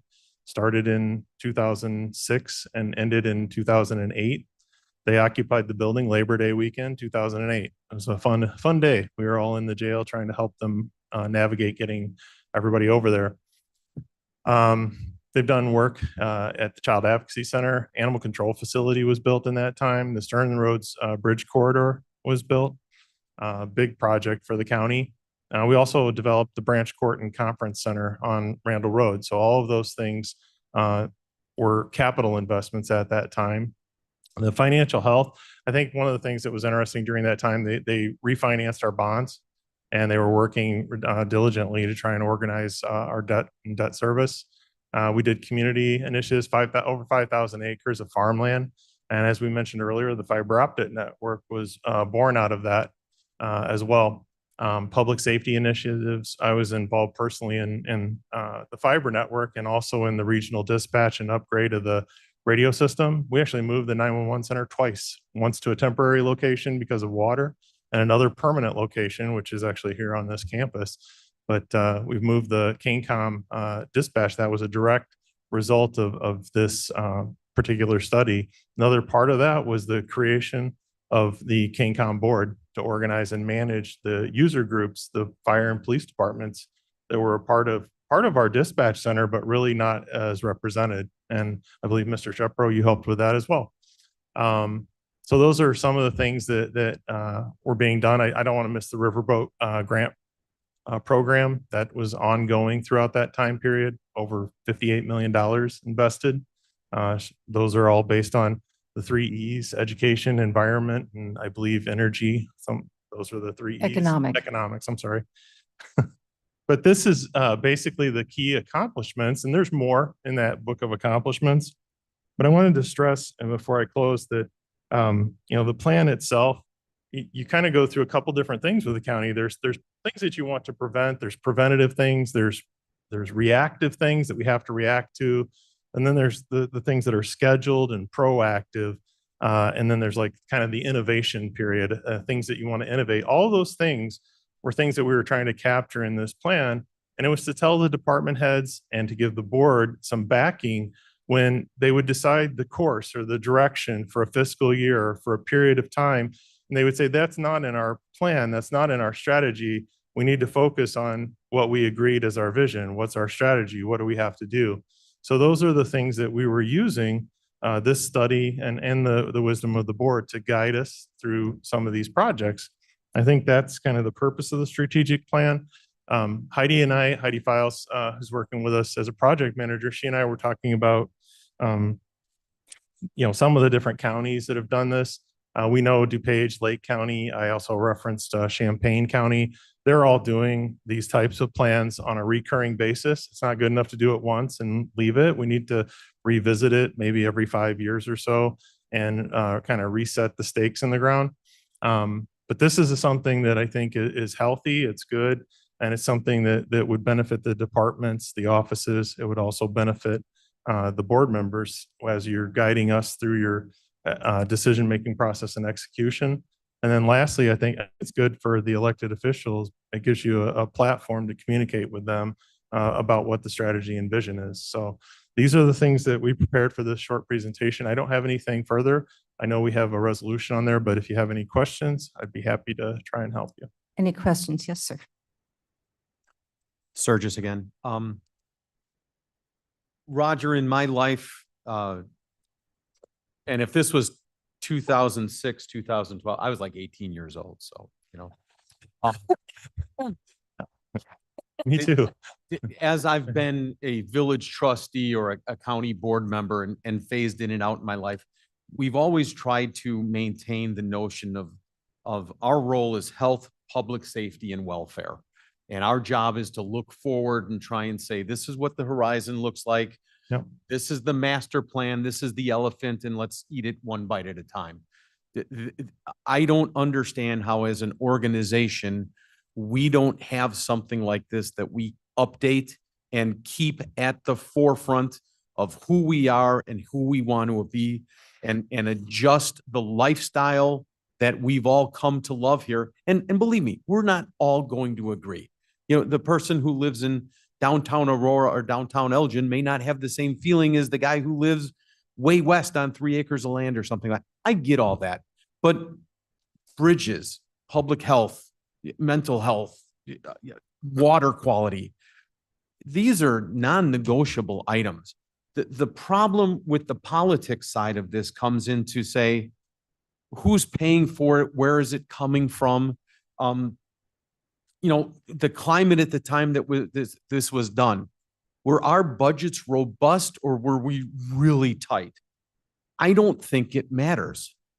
I think that you put the plan out there. I think that you shoot for the stars. I think you say, this is the community as it exists. This is where we were. This is where we are. This is where we want to be. And I know that people are going to look at this and say, we don't want to spend the money. I don't know how you don't do this. I don't know how we don't take this step to define who we are and who we're going to be for our children or grandchildren without having this in line. And then finally, Raj, I do get confused between the mandates and the wish list. Sure. And I think that's always a conundrum for me. What on a plan like this is an absolute necessity as mandated by the state of Illinois? We don't have a choice. We have to get this done, versus this might be a wish list item. This might be something that You know, we have something other places don't. We have the Fox River. We have a forest preserve that is robust and people put their arms around it. Well, that might not be mandated, but I think the people have spoken loud and clear that this is what they want. This is important to them. So it's always difficult for me, and I'm glad that you're in the middle of this and not us, but how do you find the balance between the mandate and the money and the 20 years, 40 years from now? And how do you keep that at the forefront? Well, That's all. And this, I'm not asking a question. It's just, that's a rhetorical question. it is. And thank you for doing this and thank you for taking the step. Hold on, Roger. Let's see if there's any other members of the board, the executive committee. Comment? Yes. This new effort on the strategic plan, I guess has been ongoing, but Ms. Molina and I took this issue to Madam Chair, especially when we were working on the public health department. New building, build a new building, buy an old building, spend the ARPA money, don't spend the ARPA money. We felt like if we had a strategic plan in place already, there'd be so many things that we would know what we wanted to do before the deadline or before we had to, keeps you focused. And it tells you where we're going. You can't get there and you can't get someplace if you don't know where you're going. So, so thank you, Roger, for this presentation, and thank you, Madam Chair, for working on this. And I hope that at some point we can have an ad hoc committee that will be overseeing some of this, so that so that the members of the board can be helping to make it happen. Any other comments on this? Yes, Mr. Ross. Oh, Mr. Downs. Just wanted to point out that while we didn't do another one that we call the strategic plan like this, that in the interim, we have operated with, it started with the 2020 plan, and 2030 and a 2040 plan. Land use So plan, yes. collaborative effort, between development and transportation and others. So it wasn't that we took our eyes off of having, a far reaching kind of plan to work from, but it is time to do this again. And Mr. Mark Van Kerkhoff, during celebrating his 20th anniversary, I asked everybody, what's your proudest accomplishment? And at that time, he did mention the 2040 plan was his proudest accomplishment because of the collaboration that required and the diligence to get that completed. Anybody else? Yes, Mr. Quick question. Thanks, Roger. This is really informative. I agree 100% that we don't know where we're going without a map. Did you say that Heidi File sent out the information They went through the board office. I'm not sure if they were distributed yet, but we have the 2006 published plan and the accomplishments and a couple other things. I think I have the strategic plan from last year, actually. Jane Talish would have sent them. Okay, so we look forward to getting that back information on that so we can assess that and build a better picture. I believe Jane did send that out. Okay.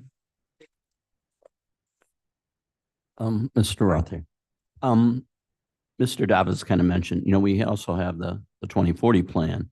I'd love to have okay, what does that accomplish versus this? Is there overlap? Is there, a relationship with those? Because I think it should be. We shouldn't have two distinct plans. They may be completely different, but I think for the newbies on the board, I think we need an explanation too of the difference between them, what's consistent. What does one feed into the other or the other way around? We have several plans, and I would agree with you. We have our. Because I think it's important that we know. We've got the capital plan, we've got the climate action plan, we've got the 2040 plan. Transportation plan, and they'll all be fed into the strategic Right. plan. And I think we should have a chart that shows all those and the relationship between them. Exactly correct. So they'll all be coordinated. Thank you. Yes, sir. So when Mr. Surgis mentioned the mandates, I would tell you that the mandate study and the work of the finance department and the county board did result in a mandates study, and that's been revisited multiple times. And that was a byproduct of this process as well. Another just kind of interesting piece of information, from the time this started through about 2010, we experienced one of the largest recessions in probably the country's history. 2009, I think we had negative CPI. So it was a trying time, and we still had a plan and we were still trying to follow it. So that's just some information I thought would be helpful. And when you're thinking about lean times or you need to deal with budget, the plan actually helped. So. Thank you. Thank you for the presentation. Thank you. I have a couple of comments I'd like to make in old business, if I may. You'll be voting upon these items. First of all, remember the very first part of the slide we saw as far as the organizational chart for the strategic plan is our investment in our community. That we will have surveys, opportunity for our community residents to comment on the plan, to support the plan. So they will be very much a part of developing a strategic plan for Kane County and approximately for the next 5 years once this thing gets launched. So that'll be an exciting opportunity, which gives me the next transition. We're talking about our ordinance 2-47A. And I've reached out to several of our board members, asking them and reflecting on the 30-minute time limit. And I'd like this committee to consider moving it to 45 minutes. I've gotten several phone calls. I've thought about it very carefully, and I believe I would advocate, if I may, for a 45-minute extension. I'd like to keep the 3 minutes, and this is why. 3 minutes is a very tight time to talk. However, within 45 minutes, we're actually going to increase the capacity of our speakers from a total of 11 speakers to 15, which will give ample 4 more speakers allowed time. We also, in addition to that, will allow, which we haven't done before, written comment that'll be included in your packet, as long as it's received, I think. Madam Chair, point of order. Stay. Could we have this dialogue during the discussion time Well, of the item? I have freedom to talk now, so I'm just making the suggestion. So that is something I'd like you to consider, and it's truly your vote, your opinion, your decision on what you'd like to do. But that would be my recommendation. So is that all? Oh, and I've got one May more. I clarify that statement, please? Yes. So are you recommending we just go back to the way we've been doing it, No. half an hour and 15 minutes? No, altogether. So it would be 15 on minutes. agenda and off agenda combined, and everyone would get 3 minutes? Correct. That's correct. That's correct. For a total of 15 speakers, which sometimes it's an important item that needs to be discussed. And to hear their voices, I think our voices, our community's voices, to me is important. The other thing I'd like to bring forward is we're going to be voting, I think it's the very first vote on finance, financial policy for our transportation costs, our travel costs for board members. Right now, we have both state statute and county code that tells us that as long as any of you or myself submit proper receipts, proper documentation to show that where we've been, what we've done, expenses we paid on food, travel, and lodging. Once it's vetted through our auditor, it should get approved. Right now, we do not have a policy in place, which we are working on to evaluate which would be appropriate travel expense for taxpayers' money or not. We're actively working on that. I've got 2 board members putting together a policy statement that'll be reviewed again and then brought to our state's attorney for their review, and then brought forward to the board so we have a proper policy. But until this point, we can only evaluate if all the documentation has been properly presented. And once approved by the auditor, it's presented to you for approval. So I just wanted to clarify that as we go forward. So those are my comments, and thank you so much for allowing me to speak. So do we have any new business? No new business? All righty. Let's get on to our work. Preliminary County Board agenda, please. Mr. Berman. On finance, we have 22 resolutions. Microphone, please. We have Any that you would like to remove from the consent? Yes, yes. Mr. Sturgis? What were those? 20, 21, and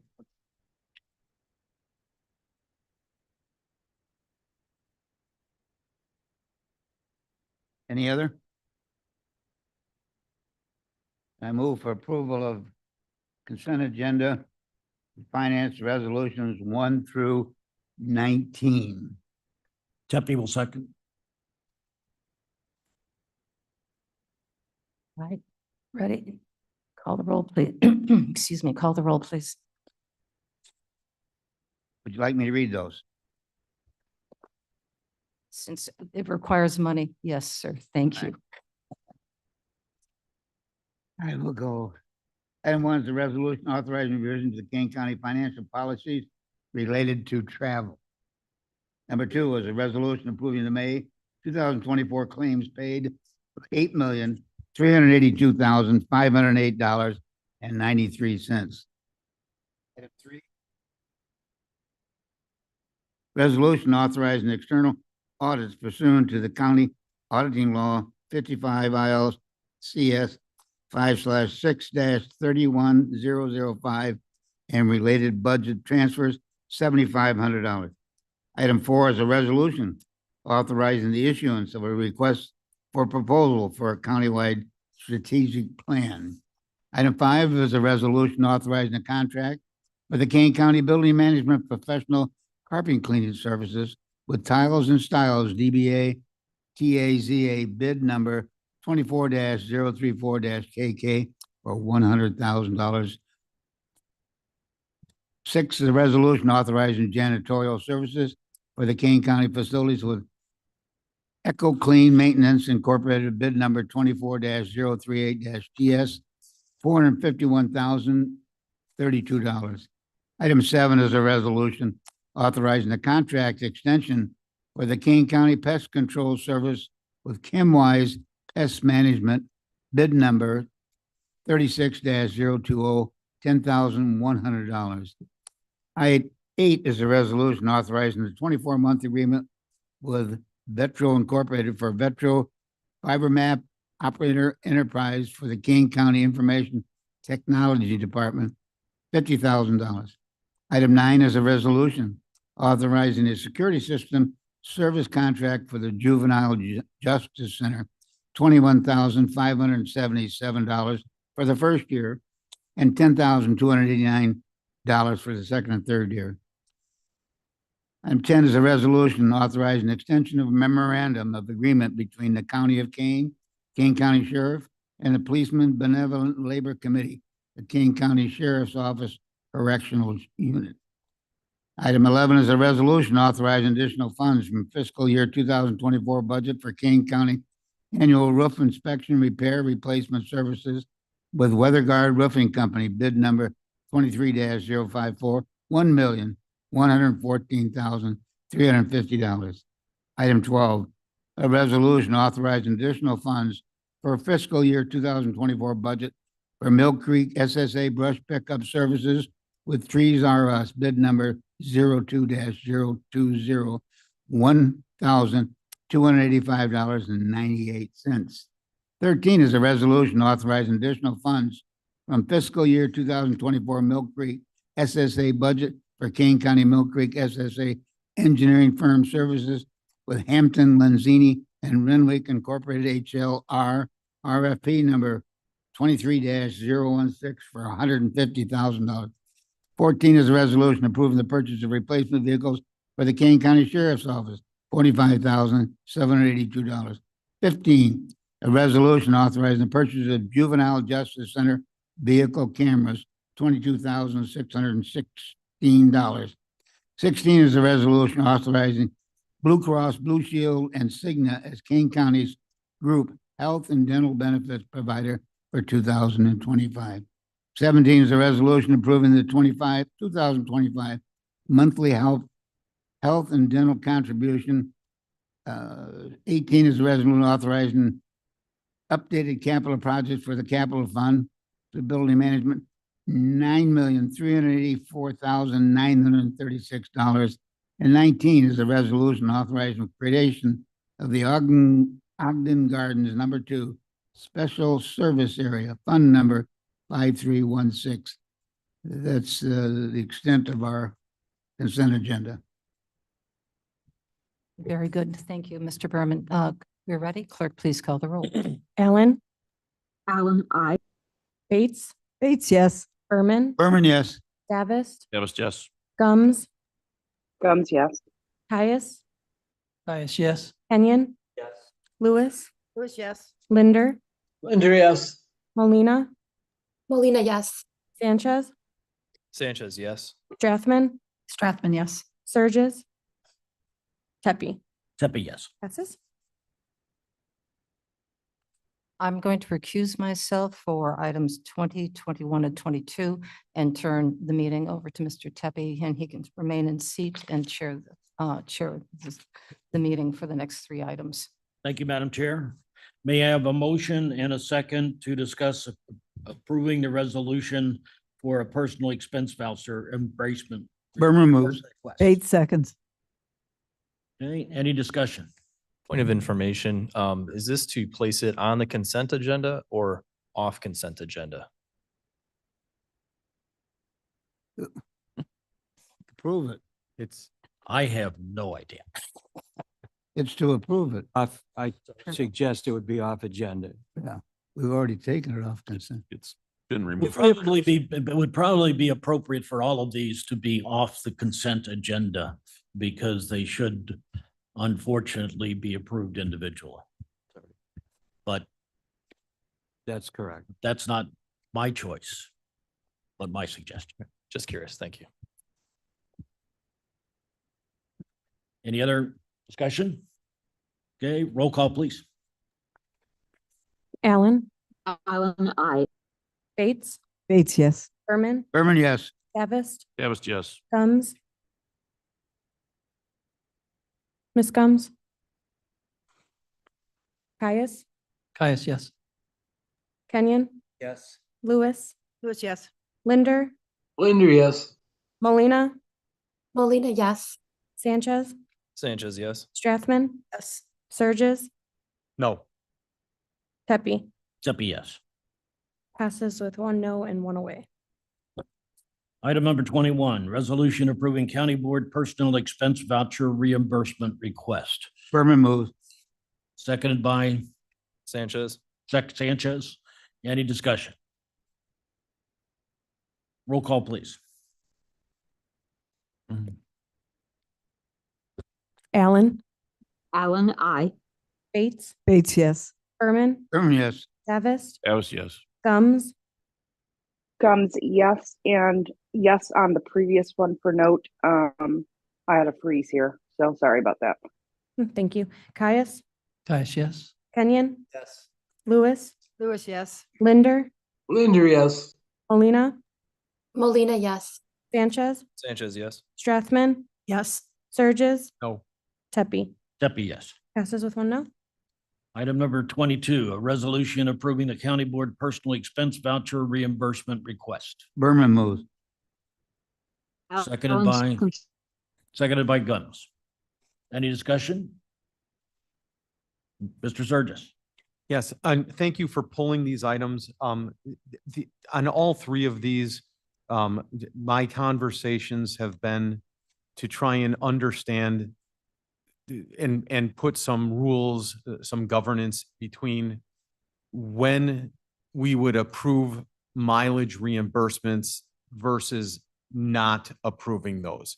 I don't think I have any issue or problem saying, hey, listen, somebody went to Springfield, somebody went to Washington, somebody went to another county to sit in their meetings. But in terms of going to ribbon cuttings or other events like that, I'm not so clear on that. And what I'm attempting to do is try and find a way that gives us some guidelines, if you will, to say, is this something that a board chair is doing? Is this something that the 24 electeds are doing? Is if it's within our district, do we turn in a mileage reimbursement? If it's beyond our district, do we put it in? I'm just looking for some guidelines. I'm not trying to be obstructive on this. I'm not trying to cause an issue. I'm just saying we're about to tiptoe into an area that we haven't in the past. And if we can just put some thought around that, I think it would help us in the future before we get into this slippery slope. And there's nothing political, there's nothing personal. I'm just hoping we can develop some guidelines on this as we move forward. So, Okay, thank you. Madam Chair, May I comment on that? please. Point That of is order, hap- Mr. Chair. Yes, Ms. Gubbs. I apparently have recused With all due myself, so respect, I cannot speak. yes, sorry about that, Madam Chair, but yeah. I'm sorry, what's the point of order? It's resolved. The point of order Resolved. is that there was a recusal. That's all. Resolved. Okay. Did you want to speak, Madam Chair? or- No, that's the problem is she's recused herself. So unfortunately she herself. can't speak to Oh, this even okay. as a comment right now. Let's have roll call. Allen, Allen, aye. Bates, Bates, yes. Berman, Berman, yes. Davis, Davis, yes. Gums, Gums, yes. Caius, Caius, yes. Kenyon, Lewis, Lewis, yes. Linder, Linder, yes. Molina, Molina, yes. Sanchez, Sanchez, yes. Strathman, Yes. Surges, No. Tepe. Steffi, yes. Passes with one no. And before I relinquish the chair, I will say that I agree there need to be some guidelines associated with this. I think we need to look at not the smaller items necessarily, but those items where I believe we need to have a policy in place for larger expenditures such as going on trips and things of that nature. Not sure what level of approval that we should have, but I think we should have that discussion. Okay, thank you, Madam Chair. I relinquish control. Thank you. Thank you very much. We're going on to Mr. Surges right now, but while I have the microphone very quickly, that is happening in place. What you asked for, sir, is occurring. So. Human yes. Services Resolution. This Hold is on, just, We have. oh, I'm so sorry. Comment here. Mike, we're going to have some conversation on that. Where are we going to have that conversation? Is that a committee of the whole? Is that going to be, where are we going to have that conversation about? I'd say finance. That, And the Vine and Human Services. well, it's going, you suggested it was going to go into finance by your committee. So, Mr. Berman, that will be going into your committee once the policy is put into place, and then it'll go up. And it'll come here to exec then as well. Well, okay. So we can, it is being drafted right now. But it's in very early stages. We have board members working on it, because it is your policy. Board members should make up that policy.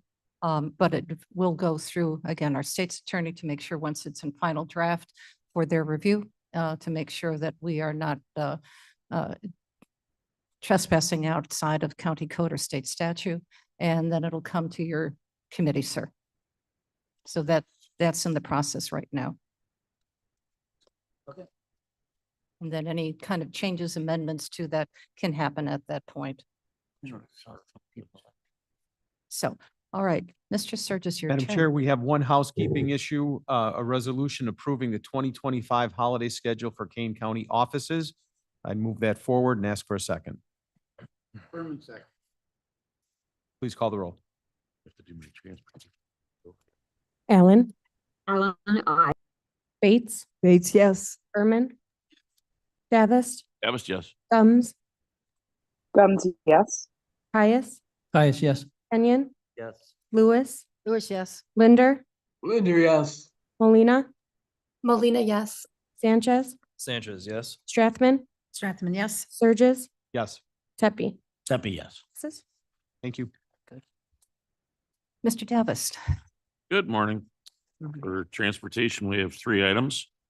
The first resolution is from our Adopt a Highway program. We have 2 new applicants and 2 renewals. The second item is a contract for construction with Precision Pavement Markings, doing the pavement marking program. That's $790,082. 30 cents.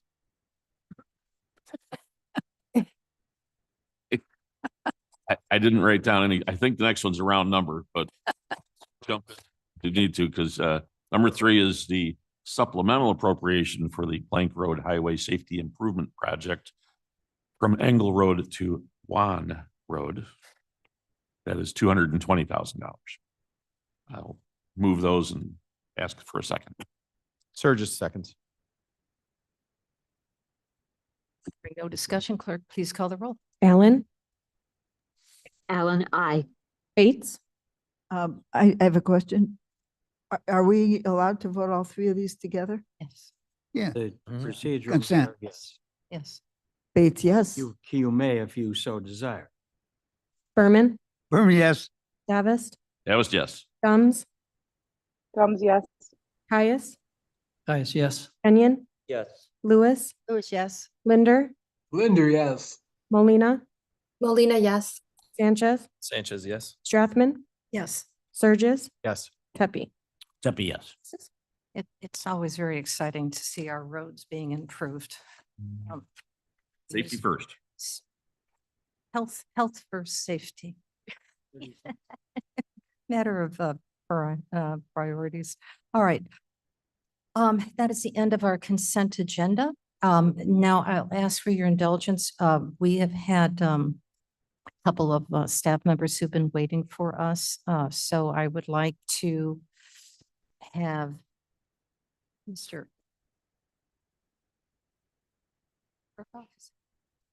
No, I think that would be actually, would be, Mr. the assessor, Mr. Armstrong. Board of Review. Mr. Armstrong, are you here? There he is.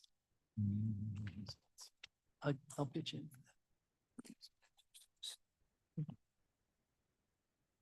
Good luck. Welcome.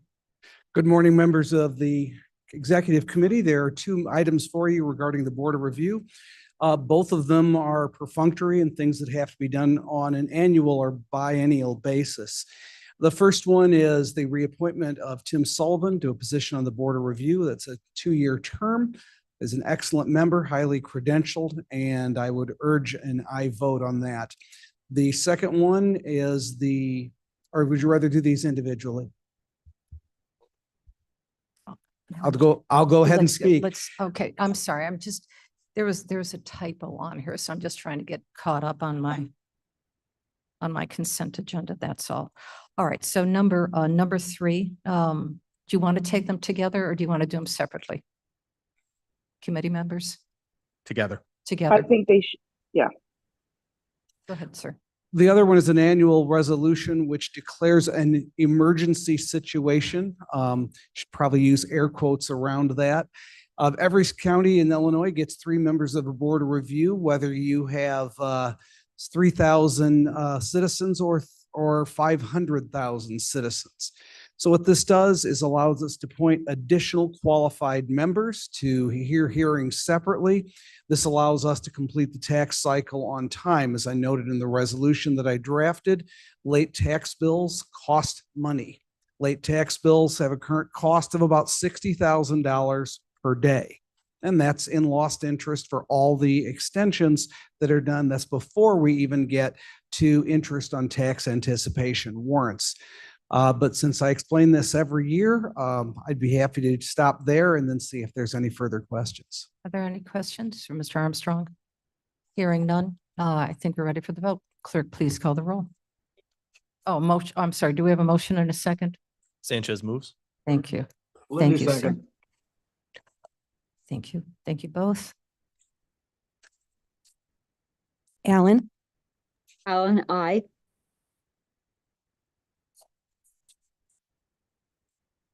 I'm ready. Bates, Bates, yes. Berman, yes. Davis, left. Gums, Gums, yes. Caius, Caius, yes. Kenyon, Yes. Lewis, Lewis, yes. Linder, Linder, yes. Molina, Molina, yes. Sanchez, Sanchez, yes. Strathman, Yes. Surges, Yes. Tepe. Tepe, yes. That goes pass. Okay, the next one, is anybody here from the clerk's office to present this?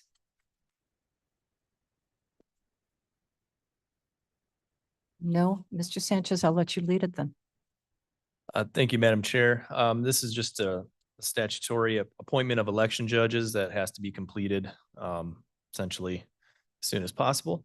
And there is a list that is attached. You can see all of the people from the public who have signed up to become election judges, it is something that is very important and crucial to fair and free elections. So with that, I'll entertain any questions you might have. I can answer to the best of my ability. But again, it's pretty standard and straightforward. Is there a second? Surges seconds. Thank you. Yes, yes, sir. You might not know this since you're not from the clerk's office, but are going into this cycle, do we have more people interested in doing this or way less than where are we at? I don't know that. Okay. Yeah. Thanks for being candid. I'll know that the next time you ask. Okay. Perhaps that could be something you put to your committee with that report. Madam Chair, I believe Mr. Caius. Mr. Pollack spoke in earlier administrator Public service. Public Service Committee, yeah, and he mentioned that we are very short of qualified judges. All right, any other comments on this or questions? Hearing none, clerk, please call the roll. And thank you to all these people who have signed up. It's wonderful work. Allen? Allen, I. Bates? Bates, yes. Berman? Berman, yes. Gums, yes. Caius? Caius, yes. Kenyon? Yes. Lewis? Lewis, yes. Linder? Linder, yes. Molina? Molina, yes. Sanchez? Sanchez, yes. Strathman? Yes. Surges? Yes. Tepe? Deputy, yes. Good. All right, we have our ordinance now that is left. And I would like to turn this over to ASA Frank, just to give a highlight update. Do you have any updates on this at all? Okay, thank you. Do I have a motion and a second? Berman moves. Thank you. Caius, second. Thank you. Is there any discussion on this? Yes, Ms. Strathman. Thank you, Madam Chair. So what we are voting on is to reduce it to 45 minutes with 3 minutes for each speaker. Okay. No, right now it's 30 minutes. It's at 30 increase. minutes. This amendment is for, I mean, this There's no amendment. ordinance is right now is for 30 minutes. That's Thank you. accurate. All right, thank you. Mr. Surges? I guess my comment on this is that I'm not well shaped on this yet, but I don't think whatever we're doing is working really well.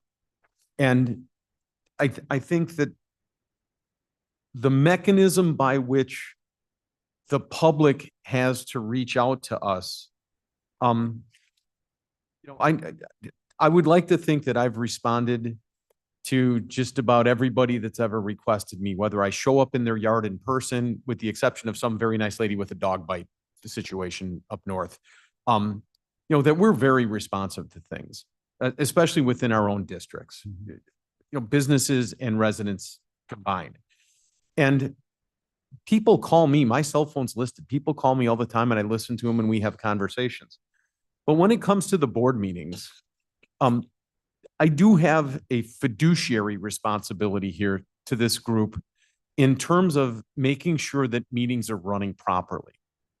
And I'm trying to balance in my mind, how do I have professionals that we are paying hourly come into a meeting that they thought they were going to be here for 20 minutes to give a report, or sitting and waiting online, or a state's attorney or a claims adjuster or someone that they thought they'd be out of here by 10 o'clock and it's 2 o'clock in the afternoon because the meetings aren't streamlined, because the comment section are, getting, a bit lengthy.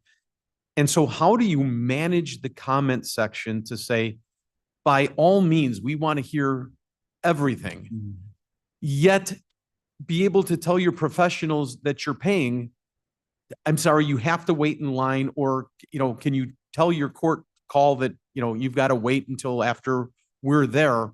And I am really struggling with how do you appeal to the public that says, we have the right to speak, and I don't doubt that, along with the other side of you have a meeting to run. And I'm not talking about the 24 of us who were elected and made the choice to be here. I'm talking about those other professionals that are within the organization that have schedules to keep, and their entire days are being blown out of the water waiting for our meeting. And that might just be something that's structural in the meeting context to say, we need to put those professionals up front in the meeting to listen to them and get them through and have some flexibility there. Or is that being rude? So my point is, I'm not ready to vote on this yet because I do have, and it has nothing to do with allowing people to speak or not speak. It has everything to do with running a meeting in a concise manner that allows both our in-house and outside professionals the ability to stay on target. And I want to admit, I could be just off target on this. It could be, hey, Cliff, when a state's attorney, but I kind of have a burr up my butt here when I find 4 of our attorneys sitting in a room waiting to talk to us, and they're waiting till 1:30 in the afternoon when they needed to get back to court or they needed to make something else happen. And this is the same thing with our special counsel or people that are saying, wait, we needed to wait for you to go to executive session to read off, the claims coming in or against you.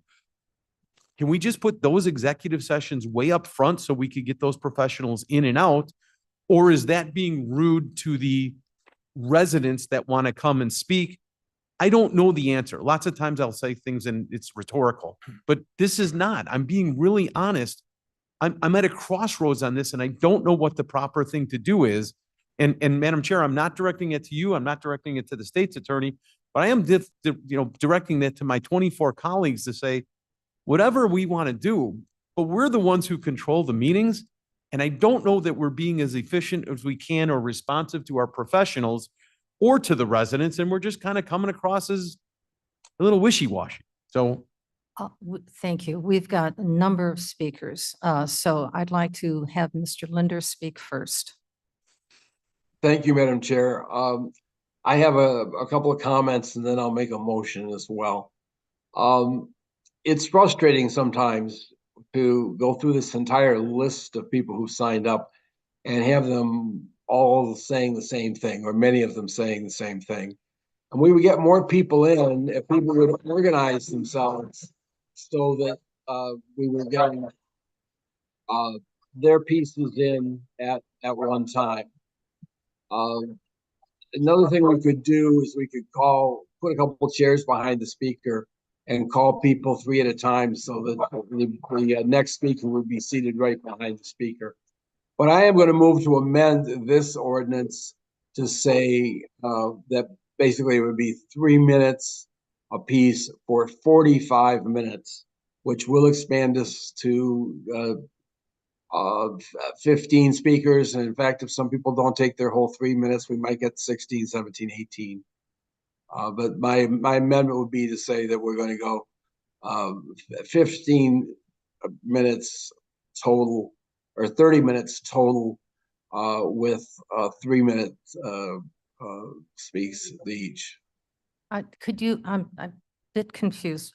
Do you want, you made 2 suggestions, 45 minutes total time, all in, off and on agenda, or 30 minutes? I'm sorry, 45. 45. Yeah, thank you. All right. So our clerk has just stepped out for just a second. She'll be right back.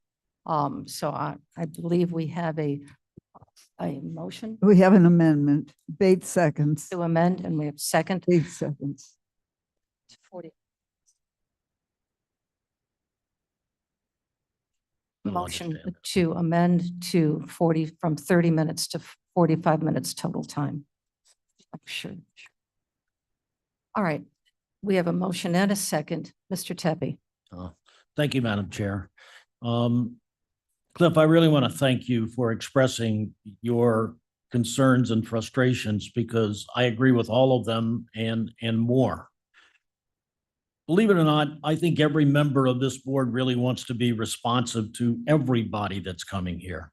It's very difficult when it's very repetitive. Okay, but we also have other ways for people to contact us. I think along with every member here, I read every email that's sent to me. I respond to every text that I get. Okay, I'm not afraid to discuss with people what the ideas are, as long as it's done in a responsive manner. Okay, I don't like getting pulled aside and said, go do this. It's got to be a discussion. It hasn't been a you don't understand type thing. But we need to be respective of everybody's time, our own, our employees, and the people that are coming here. And the other thing that I think should be added to the discussion is that in many instances, they want a forum where we can respond. Mr. Tebby, we're talking specifically about this amendment to move an additional 15 minutes to, from 30 to 15, or, sorry, from 30 to 45. Perhaps those comments can wait until we get through this part of it. Well, they're out there now, so. Okay. But I'm going to go online, go back and forth. Ms. Gumbs, you had your hand up, please. Oh, thank you. I guess to the amendment, for efficiency purposes, I think basic feelings on this are when we Sorry, know. could you speak a little bit louder? I'm having problems Yeah, hearing. sorry, let me adjust my. So we already know that we have a structure where public comment is for a certain period of time. We know that now. So to Mr. Sturgis's point in trying to get more efficient in how we do things, when I request speakers to come, I say, we have public comment, 45 minutes. You don't need to be here till 9:45. That is one of the very few things that we have control over. Because we already know that number. So I would argue that our inefficiencies are coming at a different level. I'm not in support of this because. Could you repeat that again, Michelle? Again, just problems hearing. Sorry, Madam Chair. Our So I think the inefficiencies are coming at a different level. Yeah, I think they're coming at a different level because we already have a structure for public comment. We know exactly how long it's going to take. And I think the goal is a great one to be more efficient. And I applaud that. But I don't think this is the answer to that. I always want to hear from folks that are speaking. I know you all do too. I think there are other ways in which we can address the lengthiness of these meetings. And in specific to Mr. Sturgis' concerns, I think that's just a matter of, like you suggested, maybe moving folks up that need to be in and out. So we're not wasting everybody's time. All right, we get so sidetracked. this is directly, I'm sorry, Michelle, don't mean to interrupt you. Yeah, no. The agenda, formatting the agenda is separate from this discussion of adding it 15 minutes per the agenda. Or per the ordinance, I'm sorry, per the ordinance. The agenda is management of the agenda. The other one is, what we're asking right now is increasing the time from 30 to 15 minutes, allowing 15 speakers 45. at 3 minutes, 45. Okay, fair enough. I think I kind of laid out my perspective, so Okay, I'm done. okay, thank you. Yes, ma'am. Thank you, Madam Chair. I believe that at this point in history, when there are so many people on many sides of an issue who are passionate and really want and need that chance to express their opinions, that this would be not the right time to cut down on our public comment. So I believe the 45 minutes, I want to stick with the 45 minutes. I don't want to reduce that at all. I think now we're getting into some other comments about We can just the keep it- order of the agenda, but hold that I back. because like that's separate. public comments at the beginning. I want to hear from the public before we vote. Okay, thank you. Any other comments on this? Yes, ma'am. So, I've looked at this a lot. I was formerly on the District 131 School Board in Aurora, and we would also have a lot of speakers come. They had a strict 3-minute, 30-minute policy, just like we're trying to enforce. And what happened then, instead of speakers coming up one after one after one on the exact same subject, they would get together before and they'd say, oh, we've got 8 speakers that want to talk about raising taxes. They would combine themselves and limit that to 2 or 3 people. And then as a board member, we really paid more attention because we had it, short and concise. All these people, all 8 of them were saying the same thing, but then we could get on with our business sooner. And a lot of times, I hate to say it, and maybe I'm wrong, maybe I'm the only one that feels this way, but after I'm sitting here 7 hours, I'm not giving it my very best vote. So if we can limit it and stay on track, I don't want to limit anybody. They can send us emails, they can phone us. And I'd also, when we get back to it, talk about how we can be more responsive to people. But I think keeping it to the 30 minutes would actually help us be more responsive, not less. Just my opinion. Okay, thank you. Any other comments? Yes, sir. Thank you, Madam Chair Sanchez. I'm not in full agreement with this amendment. I think actually the way that we have it now, it's a way that works. We have, we give enough time for the public to speak and we have an allowance for if we need to go longer, if there is sufficient interest. So given that, I'm not in favor of this particular amendment. If this fails, I will have an amendment of my own that I will put forward that will speak to what I just said. Thank you. All right, are we ready to call the amendment to extend the time from 30 minutes to 45 minutes? You ready? Yes, please. Just to clarify what I think we're voting on, the existing language of 247 is already the 45. No, okay, Mr. Frank, SAO Frank, the amendment will amend, I believe it's there's 1 second, it's C. 16B. Yeah, it's B. So it'll move it from where it says cap of 30 minutes, it'll say a cap of 45 minutes. I'm making sure. It is to amend the proposed amendment. Correct. Right. Okay. That's just what I wanted to clarify. Madam Chair Gumbs. Yes, I Here we think go. I think we had another comment before. Yes, ma'am. Mr. Frank, are you done? I thought you were done, sir. So the way it's currently written, that the amendment will read, it'll say a person who has provided proper notice of their intent to speak at a scheduled meeting will be allowed not more than 3 minutes to address the county board.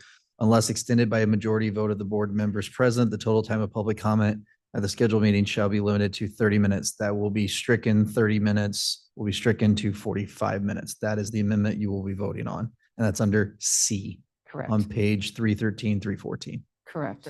313. 3 minutes total time rather than.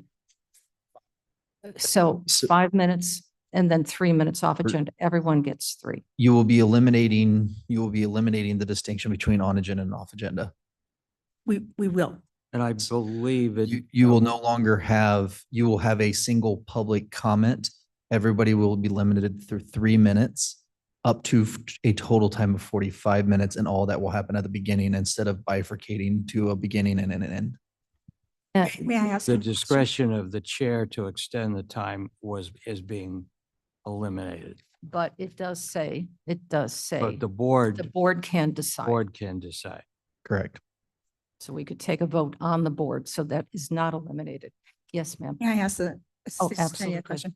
So would we be doing the on agenda first and off agenda second? There would be no designation of on agenda or off agenda. So people sign up to speak, they get 3 minutes. What they talk about is up to them. Okay, thank you. Okay. 45. Total 45 minutes, correct. And please remember, what it says is that if there is an issue and we have 100 people in the audience and it's an important issue, this board can extend it for an appropriate amount of time that they feel that they need to hear the community members speak. Yes, Ms. Bates. May I ask Mr. Sanchez a question? What is your idea? We're right now, we're not yet.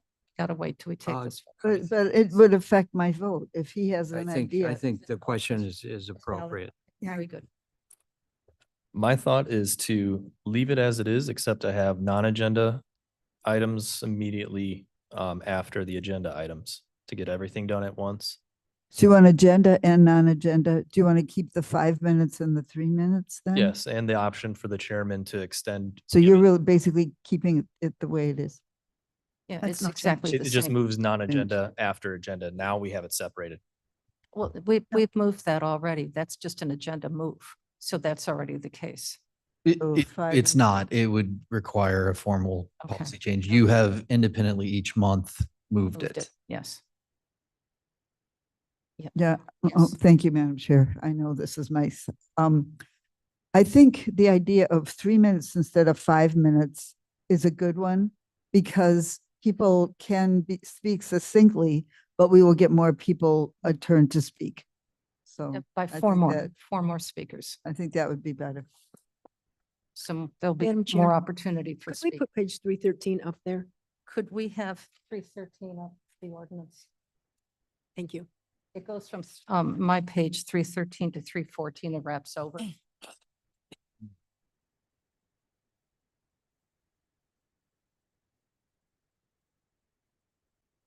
Okay, and can you make it a little bit larger? Thank you. Okay, so there is at the bottom of the page. You see it? Last sentence and then goes on to, there we go, perfect. So we can see the whole sentence.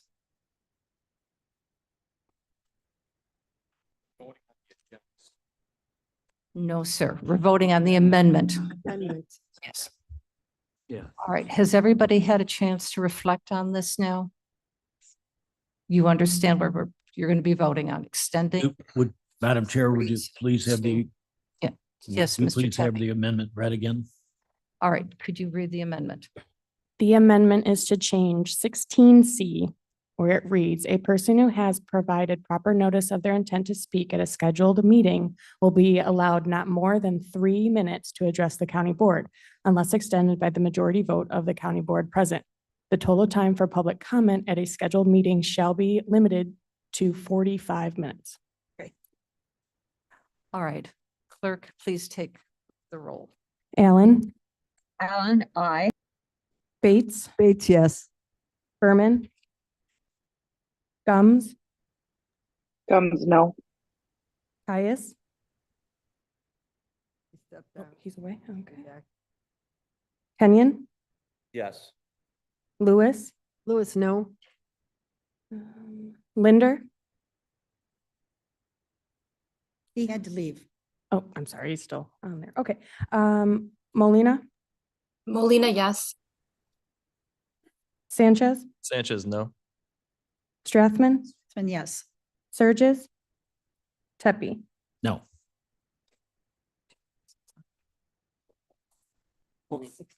Is 6 yeses, 5 nos. Point of order, do we have a quorum? Because we only had 11 people voted. Yes. Yes. The executive committee. Okay, Committee. I'm just asking. Committee, yes. we That's have- why I asked. All right. It's got a smaller number. So now we're on to the rest of it. Yes, sir. Mr. Sanchez had a Um, motion. Mr. Sanchez, you had a motion? Well, it's kind of changed now because of the passage of that amendment. I would make the motion to still include the option for the chairman to extend time because I do think that's reasonable. So I'll make that motion at this time. So that would be section B, number 16D. So just the one following what we amended just now. That part is stricken out that says to allow a reasonable additional time period for public comment on any single issue, and I would include that still. That's the amendment. All right. Sir. Mr. Sanchez, may I suggest a different amendment instead of messing with D?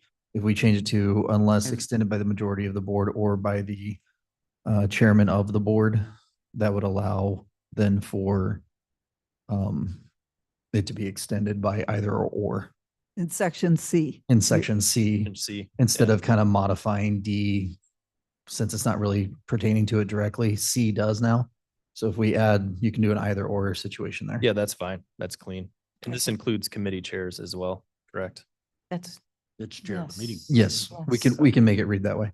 yes. So, all right, we're adding another amendment, change to this. So what would be that change, Mr. Frank? So we include the committee chairs. So the last sentence of C would say, unless extended by the chairman of the committee or by a majority vote of the board members present, a total, and we could say of the committee or however we'd want to liken it, but that's essentially, it would be an or situation.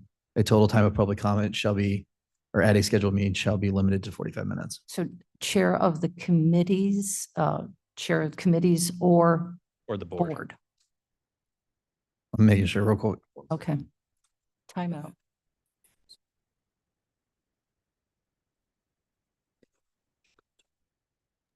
I will say that that is kind of a weakness of this document. It doesn't distinguish between the full board and the committees themselves. Yeah. There's no For second. clarification, I assume that it was one and the same. There's no second to this motion. Okay. A second. Yeah. So the way it'll read is unless extended by the chairman of the board or the chairman of committee, or you can say chairman of the board, chairman of the committee, or majority vote of the board members present. That will account for it, because in 248, it adopts this. So we do have to specifically call out the chairs of the specific standing committees. Okay. So that's my motion. That's your, we don't have a second on it yet. Do you want to read? Can you please read that one more time for a second? No. I will read it for her. The motion would amend section C of 247 to say a person who has provided proper notice of an intent to speak at a scheduled meeting will be allowed not more than 3 minutes to address the county board unless extended by the chairman of the county board, comma, a chair of a standing committee, comma, or by a majority vote of the board members present, comma, the total time for public comment at the scheduled meeting shall be limited to 45 minutes. I would not say standing committee, Yeah, right. because then you're excluding other committees. And then take out the word standing. So read it one more time, please.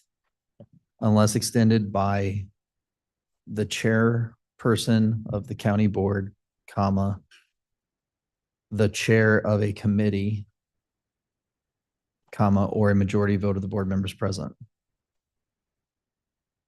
All right, sounds That's good. my motion. I'll ask for a second. Is there a second on that? Strathman will second. Thank you, Ms. Strathman. Discussion.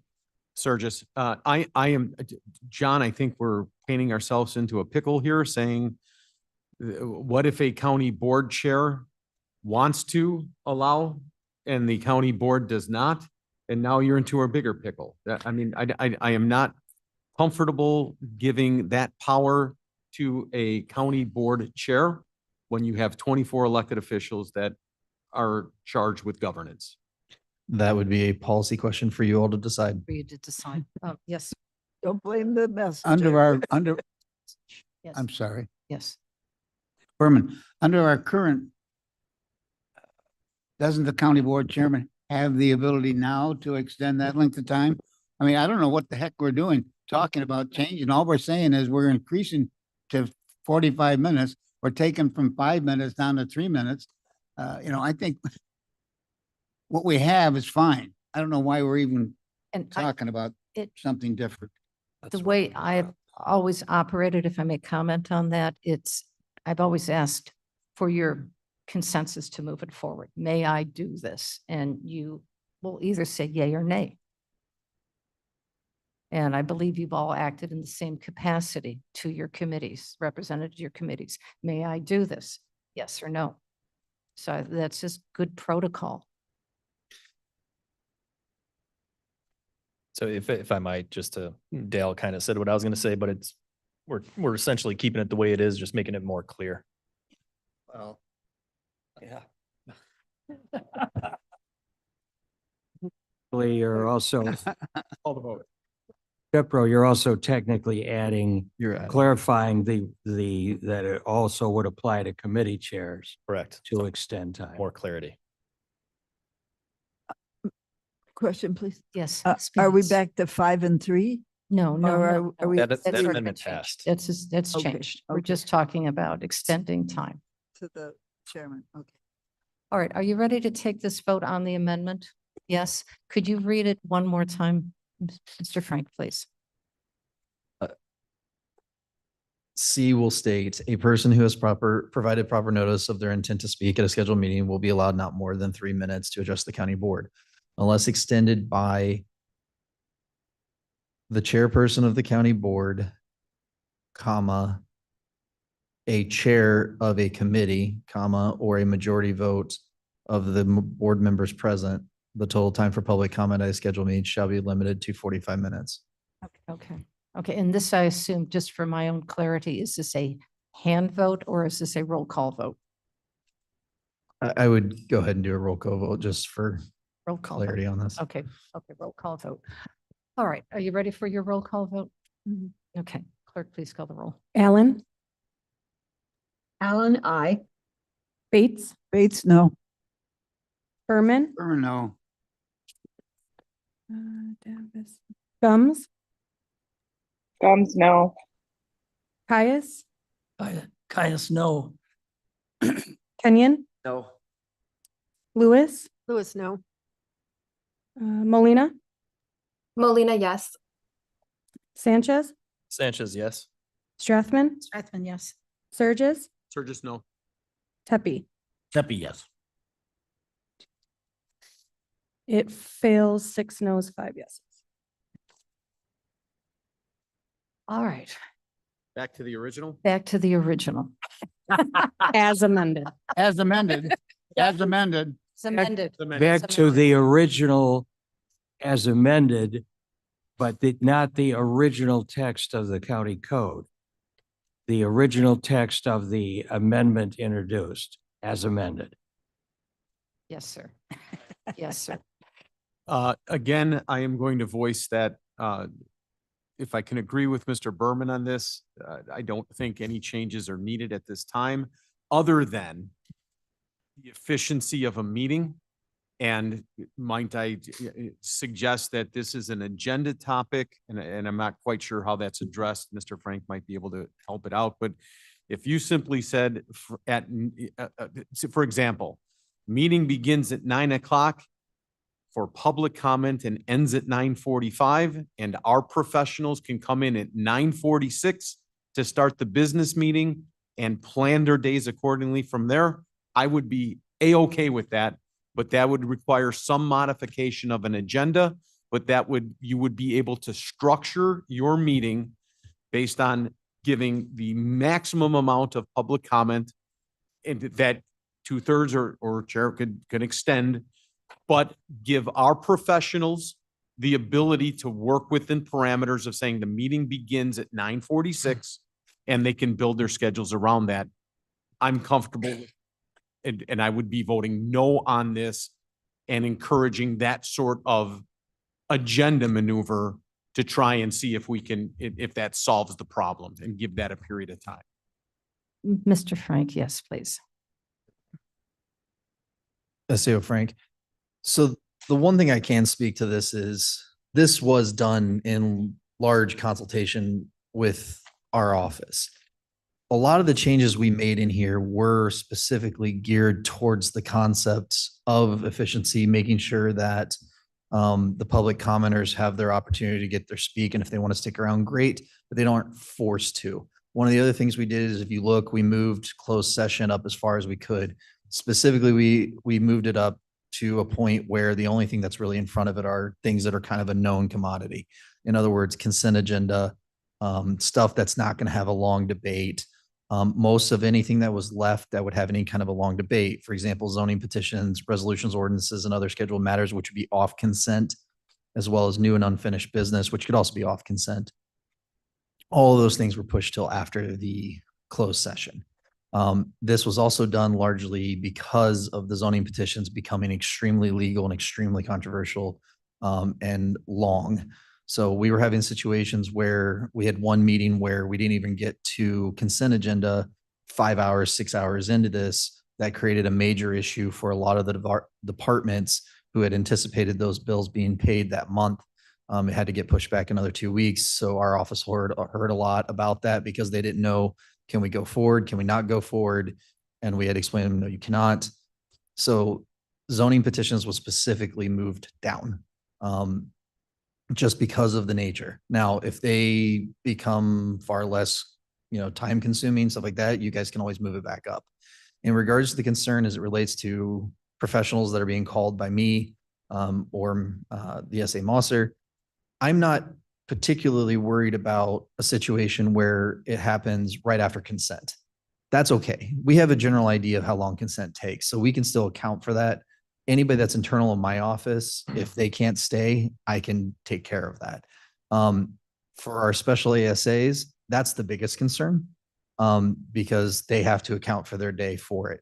I think if I can, safely tell them we'll have public comment, we'll have, I think it's chairman's report, which has usually never been more than 5 minutes that I've seen since I've been here, as well as consent agenda, which usually takes no more than an hour because anything controversial gets usually removed.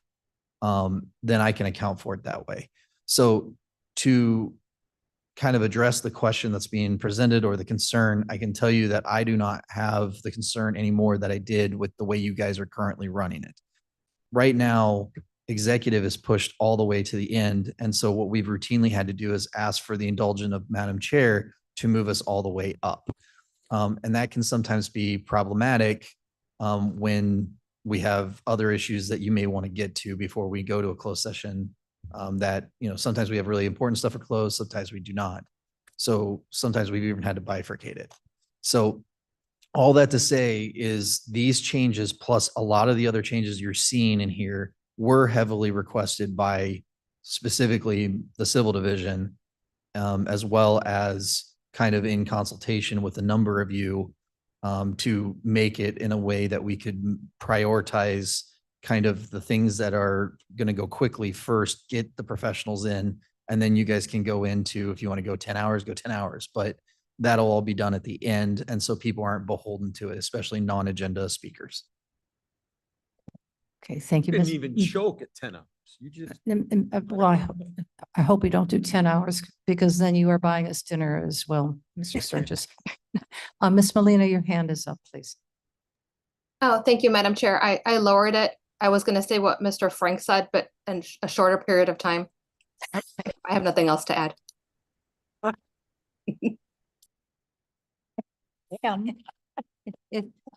It's his education.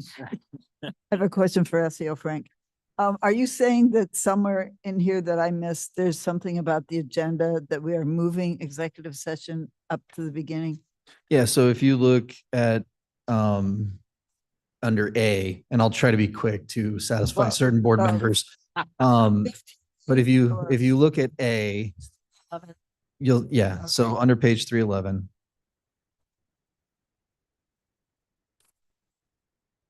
So new and unfinished business was scratched. Resolutions, ordinances, and appointments are all scratched to further down. Which basically leaves closed session right after consent agenda. So the only thing before would be obviously call to order, roll call, approval minutes. I'll take 5 minutes. Public comment will take 45. And then you will have chairman's report, which has not taken more than 5 minutes. And then consent agenda.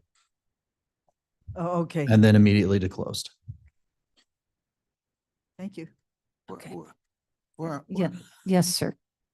where are we? We have an amendment where, Lord? We're at the very beginning. We're back at, we're about ready to vote on the amended ordinance. Berman, at this point in time, I'm in favor of any change that may improve what we're doing. And it may not be the right thing, but I'm in favor of any change at this point in time. Yes, ma'am. So I don't want to change anything, but I just wanted to point out that 15J says the chairman may refer all questions submitted by a speaker to the appropriate county board, committee, elected official, or department heads for a response when appropriate. And I think sometimes we're losing sight of that because I think sometimes the people in our audience don't feel like we are giving them a response back because we can't say anything here. But I think that if they felt assured that the department heads or, our committee departments would respond to them, I think we could have a better relationship. Okay, very, very good. That's 15J. 15J, it's page 314. So when we have to make sure, Ms. Lewis, we would have to make sure that we have very specific questions that are referred then to the committee, because sometimes there's just concerns that are expressed. So we need to have questions, and once those questions are submitted, then absolutely. Yes. One final question, and this for ASA, Frank. When we say or made the comment that the committee or a chair can extend the amount of time, is that in relation to the 45-minute aggregate or to the 3-minute per person?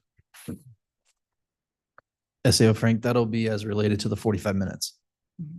They're separate sentences. So the first sentence deals with the 3 minutes. The second sentence, which is what we amended, deals with the 45 minutes. Thank you. For public comment, 3 minutes for public comment.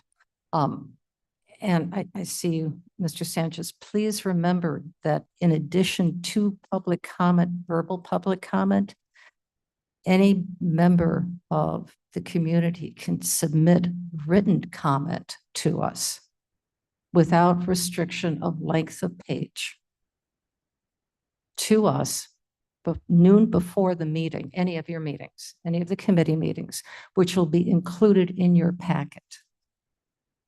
Not read out loud, no, but for your information, so that if there's concerns, issues, whatever the comment may be, that will be submitted. And as all elected officials, we will take a look at those and review those. So Mr. Sanchez, your hand was up, and then Mr. Berman. Thank you, Madam Chair. Yeah, I had made a comment earlier that this ordinance doesn't really distinguish too much between the full board and committees. So in that regard, under section C for agendas, we have 3 points, and I wanted to add a fourth regarding the agendas for committees. And I guess the proposed language would be committee meeting agendas shall be approved by the respective committee chairpersons after receiving submissions from departments and elected offices, any items requested by the committee through discussion and or consensus, and any items forwarded from a previous committee. Do you have that down? I can read it again if you need. The page number? Oh, it's Section section first. C, page 314. It's the section right after what we were just discussing. Item number 1 or 2? We have 3 items there. I'm adding a number 4 in this I see. All right. motion to amend. Okay, we have a motion to amend. And could you read it slowly so we can- Sure. Committee meeting agendas shall be approved by the respective committee chairpersons after receiving submissions from departments and elected offices, any items requested by the committee through discussion and or consensus, and any items forwarded from a previous committee.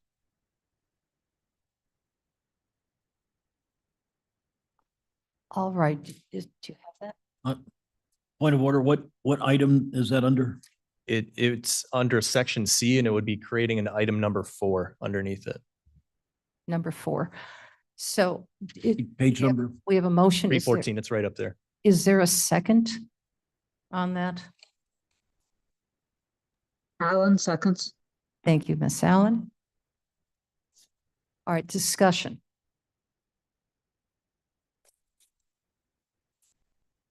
Madam Chair. Yes. Thank you. Straffman here. I'm not clear what Can I ask Jared a question, please? Yes, absolutely. What is the purpose of this? I'm not quite clear what you're doing. The ordinance currently only addresses the creation of agendas for the county board. So there's a lot of ambiguity there. And I know sometimes committee chairs can be frustrated by if the chairman says they don't want something on an agenda or they want something on the agenda, that can be a point of frustration for committee chairs. It's something that's come up in the almost 8 years that I've been here, numerous times. But it's again, it's a distinction that isn't made in our code that I've recognized for a long time should be there. So this is really just a way to, I guess, make that more clear and empower committee chairs to do their jobs. For the final agenda that they would present. Yes, for their committee. Thank you. Madam Chair, if I may. Oh, yes, please. Ms. Strathman, was I got lost in that conversation just a bit, trying to track with it.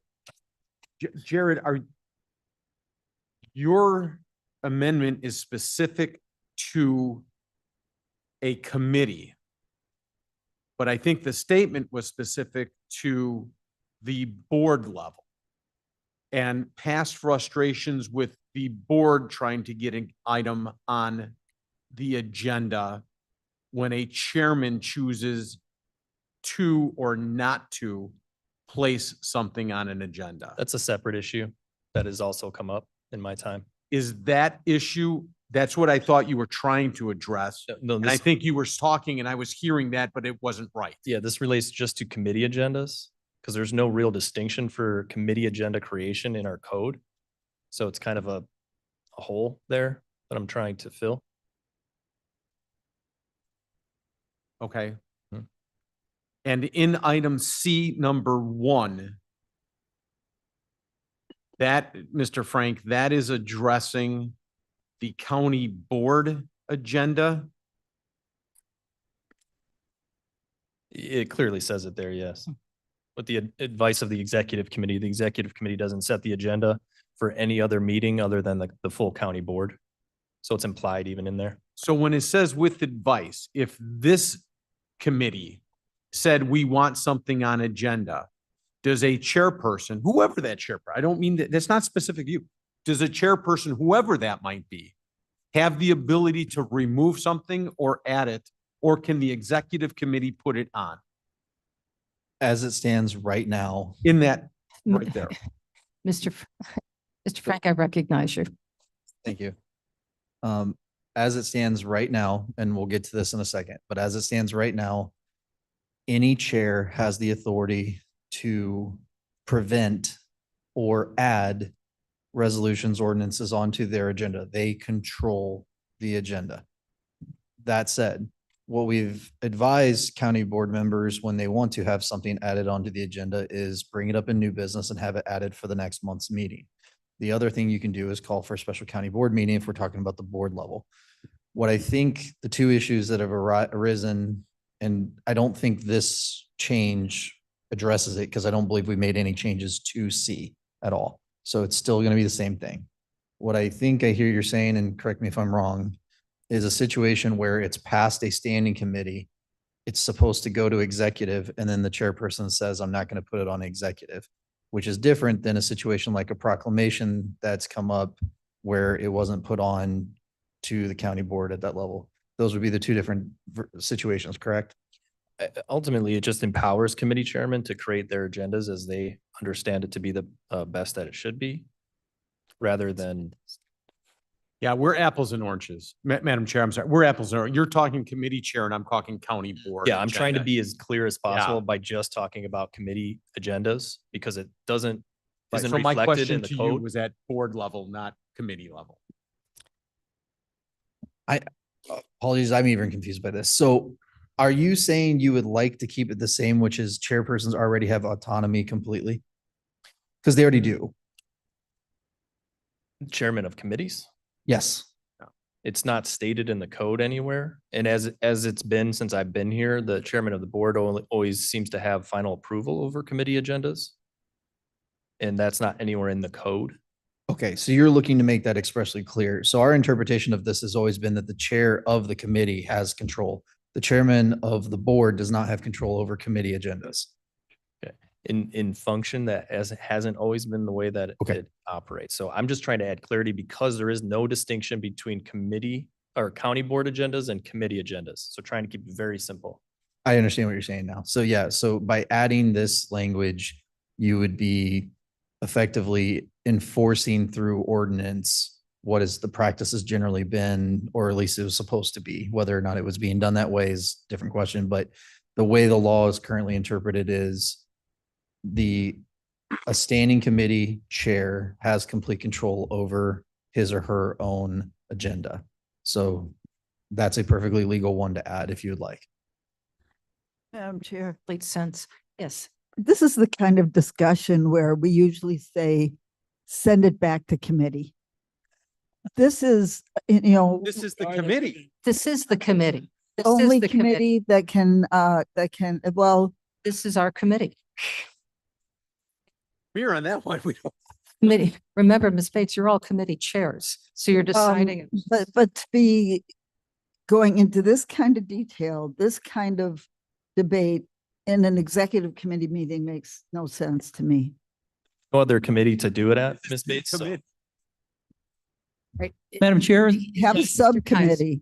if we as a a board subcommittee do it. tried to modify this very Of same course. project Please. through, please and it settle went down. through public Mr. service. Caius, I'm sorry, could you start from the beginning? Because there was a lot of conversation. It was about 3 years ago, we started attempted a modification of this very same section, and it went through public service. It started in public service where it was supposed to have gotten worked out. It never made it past exec, or I don't think it was human service. It was, It never moved forward. It never Yeah. moved forward. and this is exactly why. We've spent an hour, and now we've got another introduction of another subject here that should be dealt with in a very low level. And Mr. Sanchez would be welcome to, if we could refer it to a committee, whichever one it is, so add anything they want to as a board member, and then bring it up to this executive so we have a clear pattern what we're going to be doing. All right, A let's, motion to table oh, for no, 30 no table yet. Hold on a second, please. That should have been done at the beginning. I That's would what like I'm to trying ask to say. before we, because we've gotten this far, let's not push it back again. If it's a motion, I would move to refer it to. There's already a motion on the floor. Okay, we've got, wait a minute, hold on a second. All right, because we've got a lot, excuse me. All right, calm down. Excuse me, if there's a motion on the floor, I second it. We already have it, There we is one already have, already. we already have a motion there to amend. Now we had a suggestion from you, sir, from what I heard, is, are you suggesting that we? So Mr. Caius, would you like to table this, to move this discussion with an amendment existing on the floor? Can you do that?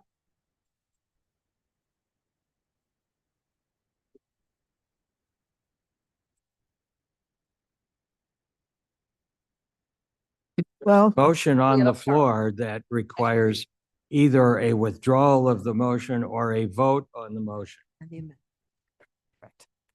Current motion that is currently being discussed. And that is Mr. Sanchez's. it doesn't take long to vote on it. So I say, let's just vote on it. I apologize that the conversations are not always concise and people have to ask a lot of questions that could have been answered ahead of meetings.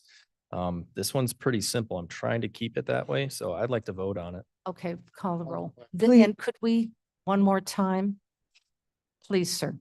The committee meeting agenda shall be approved by respective committee chairpersons after receiving submissions from departments and elected offices, any items requested by the committee through discussion and or consensus, and any items forwarded by a previous committee. would you use that slower, please? It's important. Yeah, You it's gotta on, read it's it on the slower. recording. It's basically empowering committee chairmen, of which all of us are. Could you read it exactly, please? Committee meeting agendas shall be approved by respective committee chairpersons after receiving submissions from departments and elected offices. Any items requested by the committee through discussion and or consensus, and any items forwarded from a previous committee. All right, clerk, please call the roll. Alan, Allen, I. Bates, Come back to me, please. Berman, Berman, no. Gums, Gums, no. Caius, Caius, no. Kenyon, No, and we just blew more than 45 minutes talking about this junk. Yeah. Lewis, You were Lewis, right. yes. Linderlof, Molina, Molina, yes. Sanchez, yes. Strathman? Strathman, yes. Surges? Surges, yes. Tepe. Tepe, no. Ms. Bates? Passes. Oh, I'm sorry, Um, Ms. Bates. Call for the question. Full power here. It's 6-5. I'm sorry, was that a yes or no? That's a It- yes. It was approved, Yes. so we can vote on the main. All right. Before Unless- we continue on, Mr. Sanchez, do you have any other amendments? I just checked my pocket and I do not. Mr. Caius, yes, sir. You had a comment? Are we going to call the question? Are we Yes. ready to call the comment now? I think Call the all the, Oh, my God. which, Question on what motion? whole thing. On the whole thing? All right, I'm Mr. Saying Caius. to had call a the motion to question. I table. don't need that. It slows it down. You had mentioned earlier you were wanting to move it to a standing committee. No. And you made Are- that motion. Are we done with discussion on the whole thing? On We're the gonna vote for amendment. it? On the amendment, On is the- there any other further discussion on the ordinance? What about Not Mr. making your Caius? motion. Mr. Caius, Okay. What about Mr. Caius's motion to send? didn't have a it He to- withdraws. motion. You did not have a motion. All right, let's call, ready? Okay. The, On the ordinance as as amended, amended twice. 2 amendments. Okay, please. Allen, Allen, I. Bates, Bates, no. Berman, Berman, no. Gums, Gums, no. Caius, Guys, yes. Kenyon,